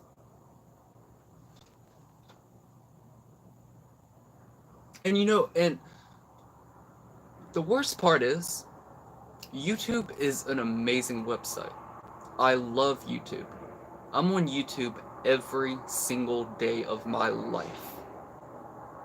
And I make videos on YouTube every single week. I post 2 to 7 videos every single week. And if I ever miss a week, I always make up for that by posting twice as much. I fucking love this website, and it has more potential than even the higher ups at YouTube even realize.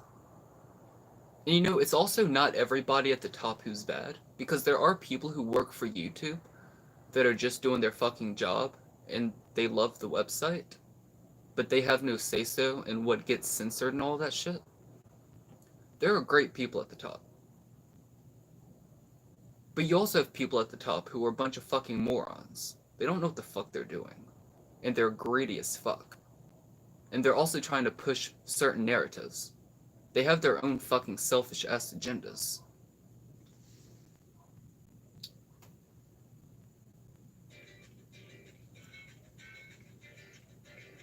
And they're giving the entire community and everybody who works for YouTube a bad name.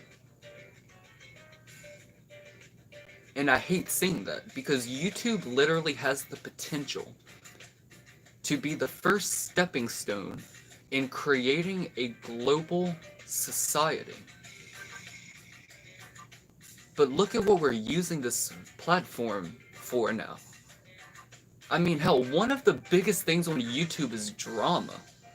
Like, what kind of fucking middle school fucking shit is this?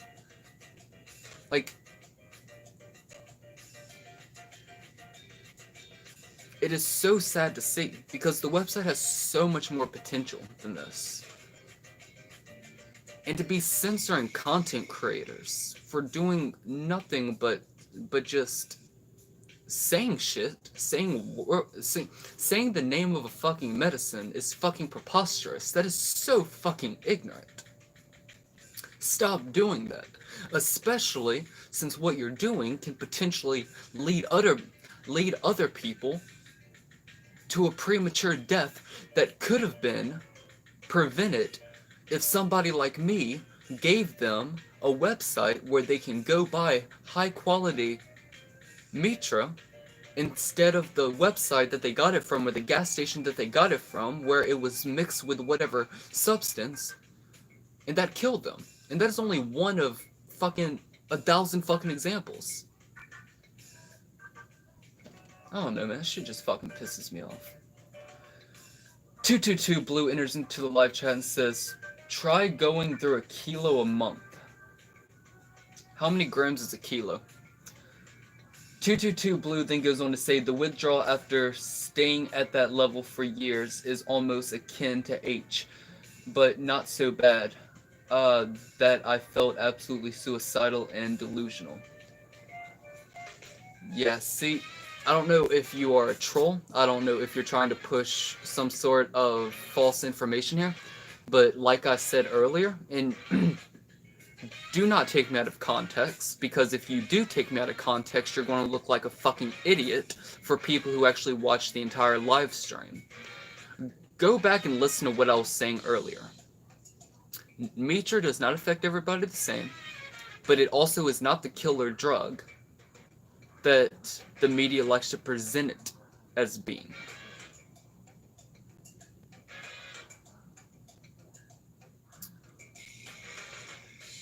And I have consumed more Mitra than most people consume in their entire fucking lives. And I'm still healthy. Well, not my lungs, because I'm a tobacco smoker. But other than that, I'm a very healthy person. So do not sit there and try and say that Mitra is some fucking killer drug. And also, whenever I quit cold turkey, and I did not consume it for an entire year, and keep in mind, I was consuming it for about 3 or 4 years every single day. 10 to 100 fucking grams every single day. Every day. And I quit cold turkey. No negative repercussions. No withdrawals, no nothing. That isn't to say that there aren't people that don't experience withdrawals. Withdrawals are very, very real. And you certainly can experience them from Mitra depending on the person. But not everybody will. Everybody's different. Everybody's biochemistry and neurochemistry are different. Min says, not intended to be consumed in those amounts. Exactly. Yeah. But, hold on. Let me see something real quick. How many grams is a kilo? 1,000 grams. So I've consumed about 200 grams this week. So that's 2, 4, 6, 8. So that is less than a kilo every single month. So consuming 1,000 grams every yeah, see, I wouldn't recommend that. I would not fucking recommend that. That sounds very dangerous. No, I'm sorry, let me backtrack. I was thinking about heroin. God, yeah. That doesn't sound like a good idea. It could potentially be dangerous for the individual, depending on their neurochemistry and their biochemistry.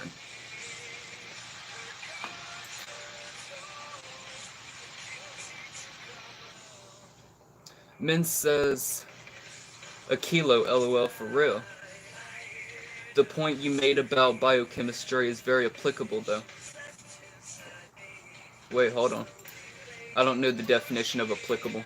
Like, I know the general idea of what that word means, but hold on. Oh, relevant or appropriate? Yeah. I mean, people have to... Like, if people are going to talk about this shit, they have to have some perspective. They have to think about this kind of shit logically. Like, things are not always just black and white. And people who, like people want to just look at shit like everything is black and white. The world is not black and white. The world is colorful as fuck. And people have to stop taking shit out of context. And people have to stop censoring people. And people have to stop being so fucking sensitive just because somebody's saying a certain word. That is like people who get offended by the word faggot. First of all, the word fag, depending on the area that you live in the world, it actually refers to either a bundle of sticks or a cigarette. Like, I think it is like England or something like that, they refer to cigarettes as fags. Now look, I'm bisexual. I love dick. But I don't get offended whenever somebody says faggot. There's nothing wrong with that word. There's only something wrong with that word if you're using it in a sexist, well, not sexist, but a homophobic manner. Like, seriously, grow the fuck up. Stop being a little fucking bitch.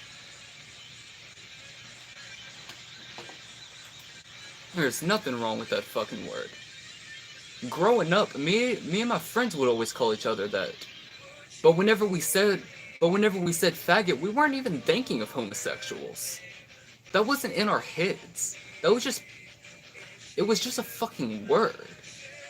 Hey faggots, what's up? Hey man, what's up? Grow the fuck up. Stop being so fucking sensitive.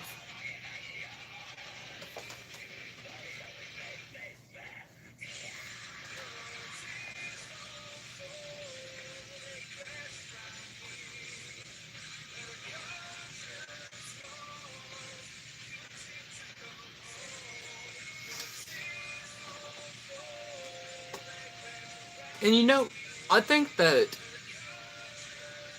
I mean, this is just it's just a thought. I mean, this could be completely fucking wrong. But with this whole with all of these sensitive ass people and cancel culture and all of that, what if it actually really all started because of a bunch of fucking trolls? Like, pretending like their fucking feelings were hurt. And making the shit seem more than it really was. Like, what if it really was just a bunch of people sitting behind a fucking computer screen just being fucking trolls? And then that just spread on to making other people start saying what they were saying. Because maybe this person actually did get their little fucking feelings hurt because of a fucking word. And then that keeps spreading on and on and on. I don't know. That would be interesting, though. Because then it would also go to show just how fucking pathetic some people really are.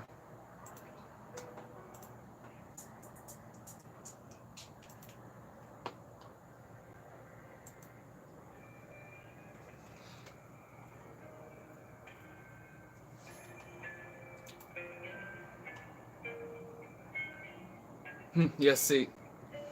Min says, plausible theory, wouldn't doubt it. Yeah, me either. Because, I mean, like, there are, like, huge-ass fucking, groups of, people that do start some sort of shit on the internet. And people take it very seriously. When in all actuality, it was a bunch of fucking trolls. But people took it so seriously that if they wouldn't have figured out that these were just trolls, it would have kept carrying on and on and on until other people adopted that and actually started to make it seem more important than it really is.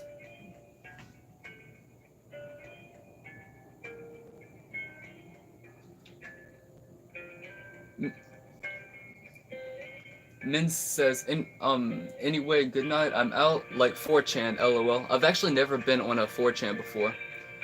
Tricking the gullible media and then in turn the masses. Yeah, see, something like that. I mean, I'm not saying that that is the case, I'm just saying that it's possible. It's possible. But who the fuck knows, man. But yeah, dude, good night. I'm actually going to hit off of here myself. We're now at the 2-hour mark, so if you're watching this after the fact that this live stream has been posted to the channel, then comment down below and, I don't know, let me know Let me know what your personal top 5 favorite psychedelics are, and also let me know why. And also, let's see, what else do I want to fucking promote before we get off of here? Hold on, let me go to my channel real quick, because there is stuff that I need to promote. Also, don't forget about my podcast, A Psychedelic Point of View. I'm going to have many different guests on there. I'm currently on episode... I'm going to be recording either episode 3 or episode 4 here soon. Okay, so I have the first 3 episodes up. In episode 1, we had Mark Dreams 2. In episode 2, we had Chris, the founder of Christopher'sOrganicBotanicals.com. Again, that is Christopher'sOrganicBotanicals.com. And in episode 3 of A Psychedelic Point of View, we had the one and the only motherfucking Trip Whip himself. And I'm going to be recording episode 4 and episode 5 sometime this week. I'm not going to tell y'all who's going to be on the show, but I'm pretty sure that some of you already know who they are. And also have my Trip Reports. I have my album coming out January 1st, 2021. A shit ton of miscellaneous videos. I may or may not put out maybe just one or maybe 2 more things. Who knows? Something more revolving around vlogger's life. Who knows? Also have 2 sneak previews into my album. 2 lyric videos, 1 lyric video for my track Never Ending Embers, and a lyric video for my track Ring Around the Dead. So if y'all haven't seen those, go check those out. Last week I also posted a video called The First Vlog I Ever Made, 2010 through 2015, which technically it was like the first 5 vlogs that I made, but the first clip shows the first vlog that I made. I just kind of put them all together, but that is a 2010 through 2015. 2 months ago I posted my most recent short film. It is called The Shadow Side. So in 2 to 5 more months I'm going to be posting my next short film. Also have more episodes of my drug education series coming up. I have a new reaction series coming up. I'm going to be continuing my Hellsing Abridged reaction series. So the next one of that will be episode 3. And then whenever I get a few of these projects out of the way, I'm going to start my Dream Scene series back up. So that'll be episode 3 of that. I have a music video coming soon. After January 1st, 2021, I'm going to be posting 2 music videos revolving around my album. And if y'all haven't subscribed to my gaming channel, Gameplay Infinity, then y'all can go subscribe to Gameplay Infinity, where I play video games and sometimes have collaborations with random ass people. And I'm currently playing Madagascar. Based on the Madagascar movie. This is the Madagascar 2005 game, and I don't know what game that I'm going to be playing next, but all of the games that I have planned for the channel so far is the first Angry Birds game, Drug Dealer Simulation, Enter the Matrix, Evil Dead Regeneration, Fallout 1, Fallout 2, Fallout 3, Fallout New Vegas, Final Fantasy VIII, Jaws Unleashed, Lego Harry Potter 1, 2, 3, and 4, Megaton Rainfall, the first Plants vs. Zombies game, the original Slender game, Slender Man, but it's just called Slender, Sonic Heroes, Spider-Man 2002, The Punisher 2005, The Suffering, Thomas Was Alone, Toy Story 3, and the first Transformers game.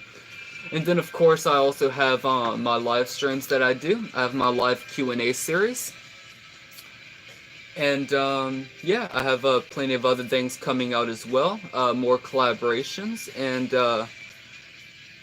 yeah, just stay tuned into my channel and hit the bell notification button so y'all can be notified whenever those things do go live.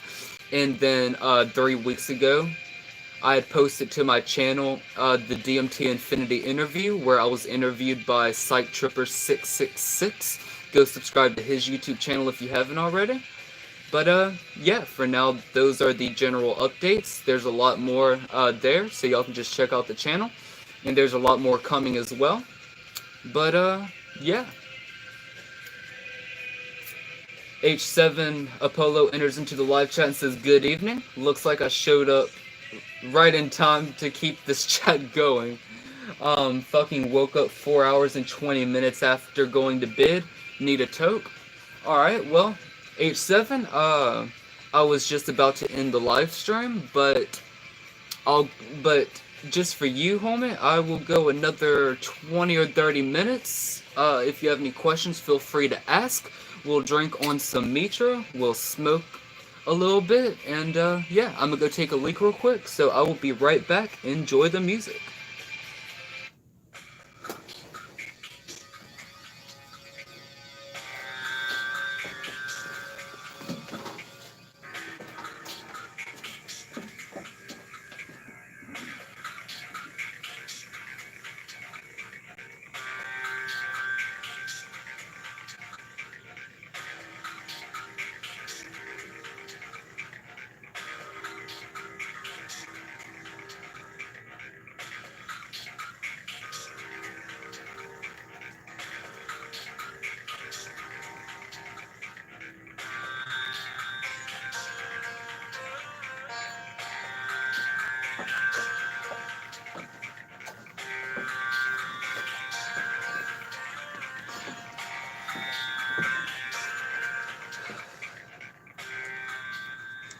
And also, speaking of my live streams, for those of you who enjoy my live streams but don't have the time to actually sit down and watch hours and hours and hours of fucking live streams, I am currently doing a highlights series where I take the best highlights from my live streams and I post those into individual episodes on my channel. So y'all can check those out. I'm currently on episode... let me see. I'm currently on episode 7. I posted episode 6 3 days ago. So y'all can go check that out.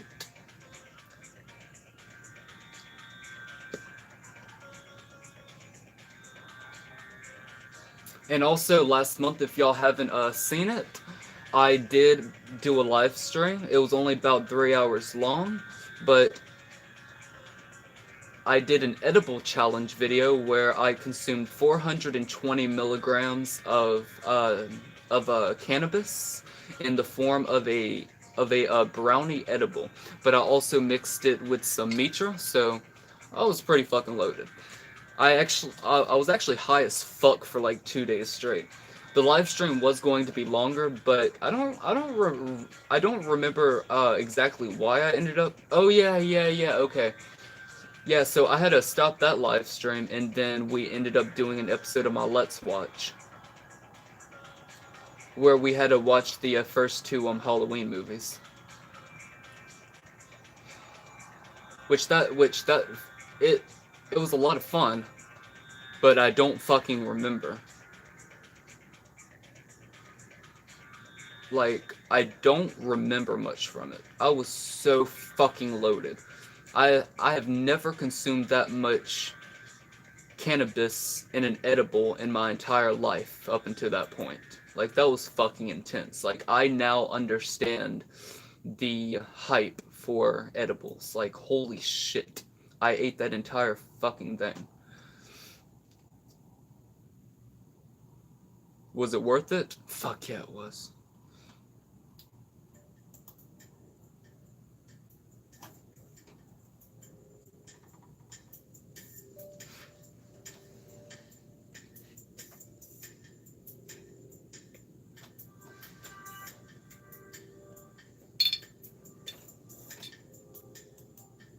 Also, for everybody watching right now, I said it earlier in the live stream, but I will say it again. I'm currently working on a reaction video right now. It'll be anywhere between like 3 and 5-ish hours long, so it's going to be quite a long reaction video. I'm not going to say what I'll be reacting to, but that is currently in the making. It's going to take about 2 or 3 days to actually record, and then another 2 or 3 days to actually edit.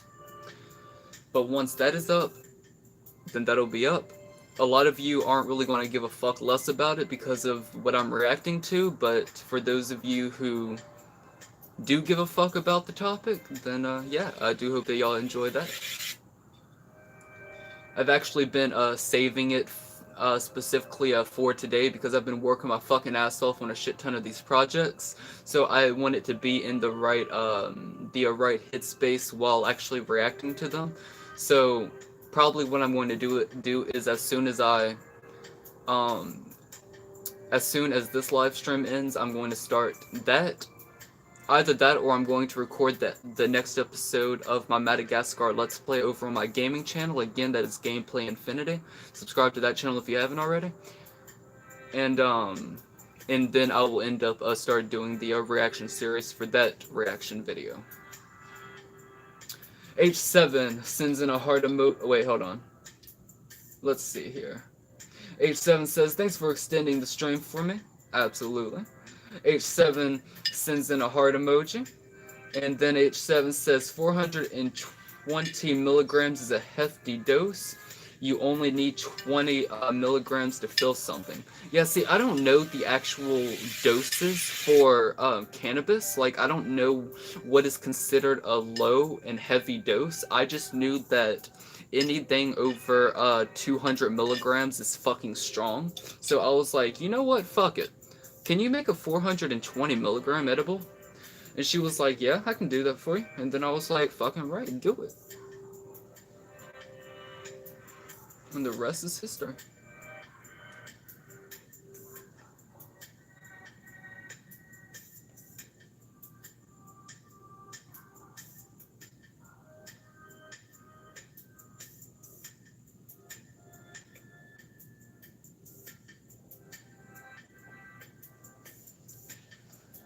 Yo, I ended up getting so fucking high yesterday. Now look, I enjoy cooking, but it's not something that I'm usually like really fucking engaged and passionate about and getting into. But yesterday I got so fucking high that I ended up cooking for about like 2.5 hours straight. But like I was so fucking into it, like I was so fucking into it. It like I was like pretty much dancing around the fucking kitchen while cooking. But I was so fucking loaded.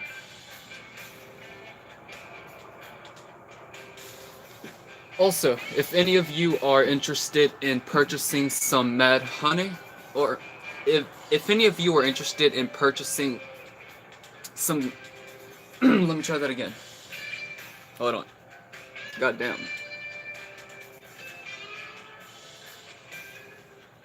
Goddamn. Okay. If any of you are interested in purchasing some mad honey, also known as psychedelic... Goddamn, let me try that again. If any of you are interested in purchasing psychedelic honey, also known as mad honey, then y'all can go over to madhoney.net. Again, that is madhoney.net. So y'all can pick up some motherfucking mad honey. This is their new packaging right now. I'm currently doing a 2 to 3 part review. I'm not sure if it'll be a 2 or 3 parts just yet. I have to finish the first part to actually figure that out. But inside of it, we have the actual mad honey. And this is what you're going to be getting. This is their new packaging for it, and this is actually stronger than their last batches. For those of you who don't know, mad honey is very rare because it only comes from a very specific part of Nepal, and you have to get it from a certain cliffs and everything. So it is a very, very dangerous process of actually getting this, and the bees are dangerous. So getting it from point A to point B to point C to point D is very, very well. C and D aren't too bad, but A to B, which would be actually getting down there and then actually collecting it is dangerous. First of all, you are on the side of a fucking cliff, and two, you're on the side of a fucking cliff with dangerous ass fucking bees. So this is a very rare substance, so it is a little pricey, but if this is something that you're interested in, then you can go over to madhoney.net. It is a fantastic medicine, and I absolutely love it, and I love everybody who works over at madhoney.net. They are really, really good people. They've always been super kind to me, and I'm doing my absolute best to help them spread the message of Mad Honey because, first of all, like I said, it is a dangerous process to actually get it from point A to point B. So you have to fucking respect these people. These people are literally putting their lives on the line just to provide us with this beautiful fucking medicine, and they're doing a wonderful job of it. I'm actually going to be making a Mad Honey documentary so people actually understand the science, the history, all of the processes, and just everything that has to do with Mad Honey. H7 says, how can I predict when you might go live? Well, I don't have a schedule for it. So I don't really know. Like half the time I don't even know. I try to do live streams at least once a week, and I was doing that for quite a while, but I don't have time to actually live stream as much as I want to. Like, I would like to live stream at least 1 to 3 times a week, but I just don't have the fucking time for it, man. Because doing a live stream, like, I sometimes go from like 1 to 6 hours. So, yeah, man, I just don't have the fucking time to do it, man. I don't have a schedule for it. I just live stream whenever I have some free time. But yeah, if anybody wants to pick up some Mad Honey, then y'all can go over to madhoney.net, Mad Honey Nepal. And again, well, not again, but this is very, very important. Safety guidelines: do not exceed 1 tablespoon of Mad Honey in a 24-hour period. This honey should not be taken by anyone under the age of 18. Again, do not exceed 1 tablespoon of Mad Honey in a 24-hour period. This honey should not be taken by anyone under the age of 18. But this is a wonderful substance. It smells wonderful, it tastes wonderful, and it has a nice little buzz with it, but more than that, it is a wonderful medicine for depression and anxiety. Fucking love that smell, man. Fucking love that smell. I did take my dose earlier today, so I've already taken my medicine. But yeah, mad respect to everybody over at madhoney.net. People be putting their fucking lives on the line just to bring us these amazing products.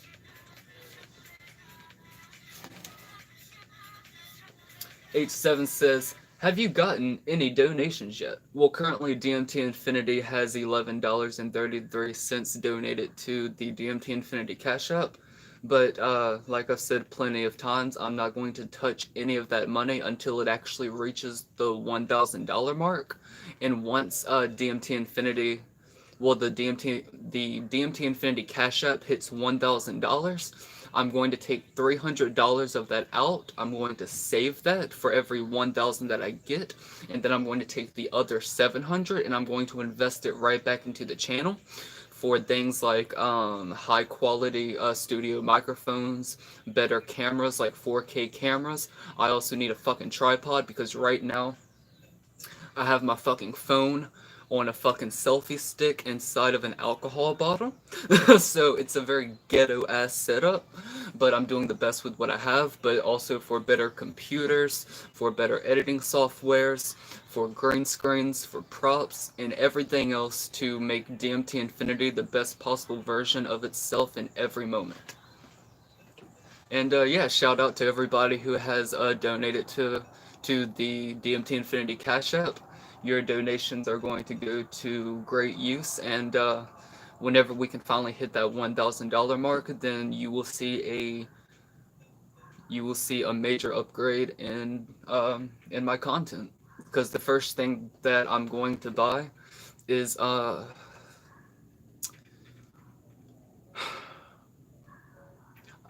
probably not a 4K camera, because those bitches cost a little bit. But I'm going to get a high quality camera, and I'm also going to get a high quality webcam. And then I'm also going to get another laptop specifically for live streaming. That way I can use OBS, and I can use that webcam with OBS. And the live streams will be so much better. And if I have enough money, I'll end up buying 2 webcams. That way I can attach both webcams to the laptop into OBS. That way we can keep changing camera angles and everything. And also, because OBS allows you to screen share, we will have like many different layers for the live stream, so y'all can see what I'm doing on the laptop. Y'all can see multiple camera angles. Fuck it, it's cold as a bitch outside. And yeah, we'll have a great fucking time. But first, we have to get to that $1,000 mark. So again, if anybody is interested in helping out DMT, and if anybody is interested in helping DMT Infinity upgrade to higher and higher levels, then y'all can donate to my Cash App. That is Cash App. That is # DMT Infinity. Cash App # DMT Infinity. Y'all can find a link to that in the description below, as well as on my channel. I accept donations anywhere between $1 and $10 million.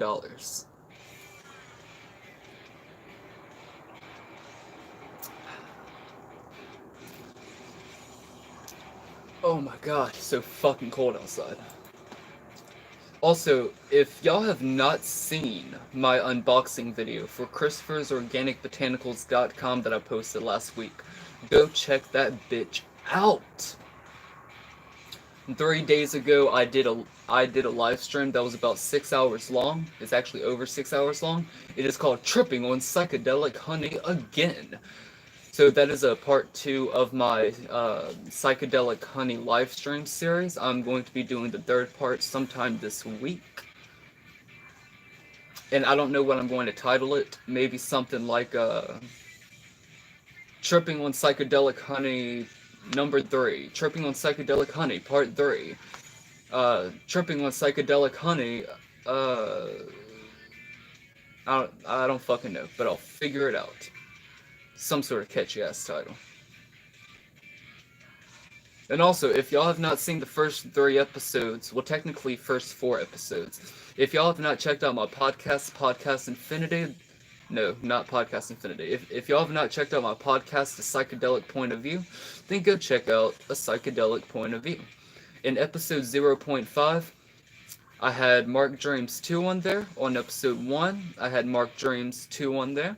On episode 2, I had Chris, the founder of Christopher's Organic Botanicals, on there. And in episode 3, I had Trip Whip on there. And then I'm recording episode 4 and episode 5 sometime this week, but I'm not going to say who's going to be on the show, because as y'all know, I like to surprise y'all.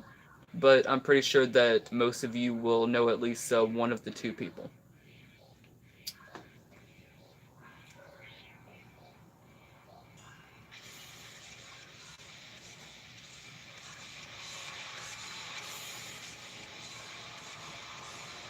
And also, I'm pretty sure nobody's wondering, because the first video only got 36 views and the second video got 29 views, but just in case anybody's wondering, there will not be a part 3 to my Amnesia Let's Play on DMT Infinity. Because it's not your normal Let's Play. I was trying to do something fun with it, but it ended up becoming such I'm unable to edit it in the way that I want to edit it. My laptops will not allow me to. I need a better laptop in order to create higher quality content. So at the moment, I am doing what I can with what I have. And as everyone who watches my channel knows, I value quality over quantity. But I still do my absolute best to post 2 to 7 videos every single week. And if I ever miss a week, then I will always double the amount of content that I post that week. H7 says, we need to watch part 3. That's all I remember. We need to watch part... Wait, hold on. What was the last Let's Watch? Technically, it was Austin Powers 1 and 2 in my Tripping on Psychedelic Honey Again live stream. But because that isn't an official episode of Let's Watch, let me see. I have to go into the playlist. The last episode that that I did for Let's Watch was Evil Dead 1981. Technically, it was Halloween 1 and 2, but that was more of a miscellaneous live stream, so that's not part of the live streaming series or the Let's Watch series. So officially, we only have 2 episodes of Let's Watch. So the first one would be Orphan, the second one is The Evil Dead 1981. Which I'm also going to be doing an episode of Let's Watch for The Evil Dead 2. Because The Evil Dead 2 is actually my favorite Evil Dead movie.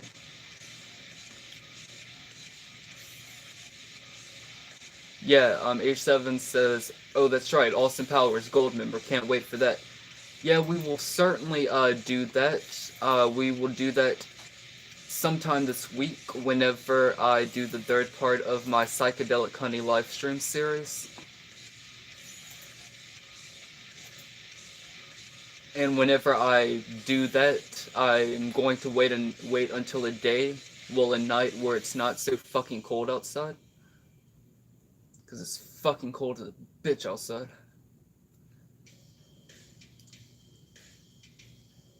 I'm also currently working on a psychedelic simulation video, but that's probably not going to be out till 2021 because, first of all, there's a lot of fucking editing and my laptops are not good for that. And 2, it's not one of the main projects that I'm working on at the moment, but it's going to be a fun video. It's going to be anywhere between 10 and 20 minutes long.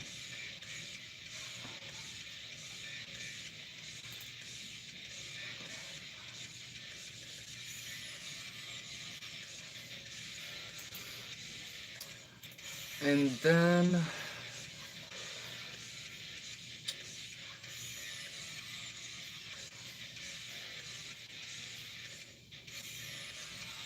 yep, that's that. I'm also going to be whenever the final episode of season 11 of Archer comes out, I'm going to be reacting to the last episode because last month I made a reaction video called Archer Season 11 Episode 1 Reaction. It just hit 300 views. Thank you all for that. So I'm going to be reacting to the last episode of Season 11 because I have to say, I fucking love this season. I really do. I'm so happy that Archer finally came out of his coma because the last 3 seasons sucked. Like, there were good episodes in them, but I don't ever see myself rewatching any of them.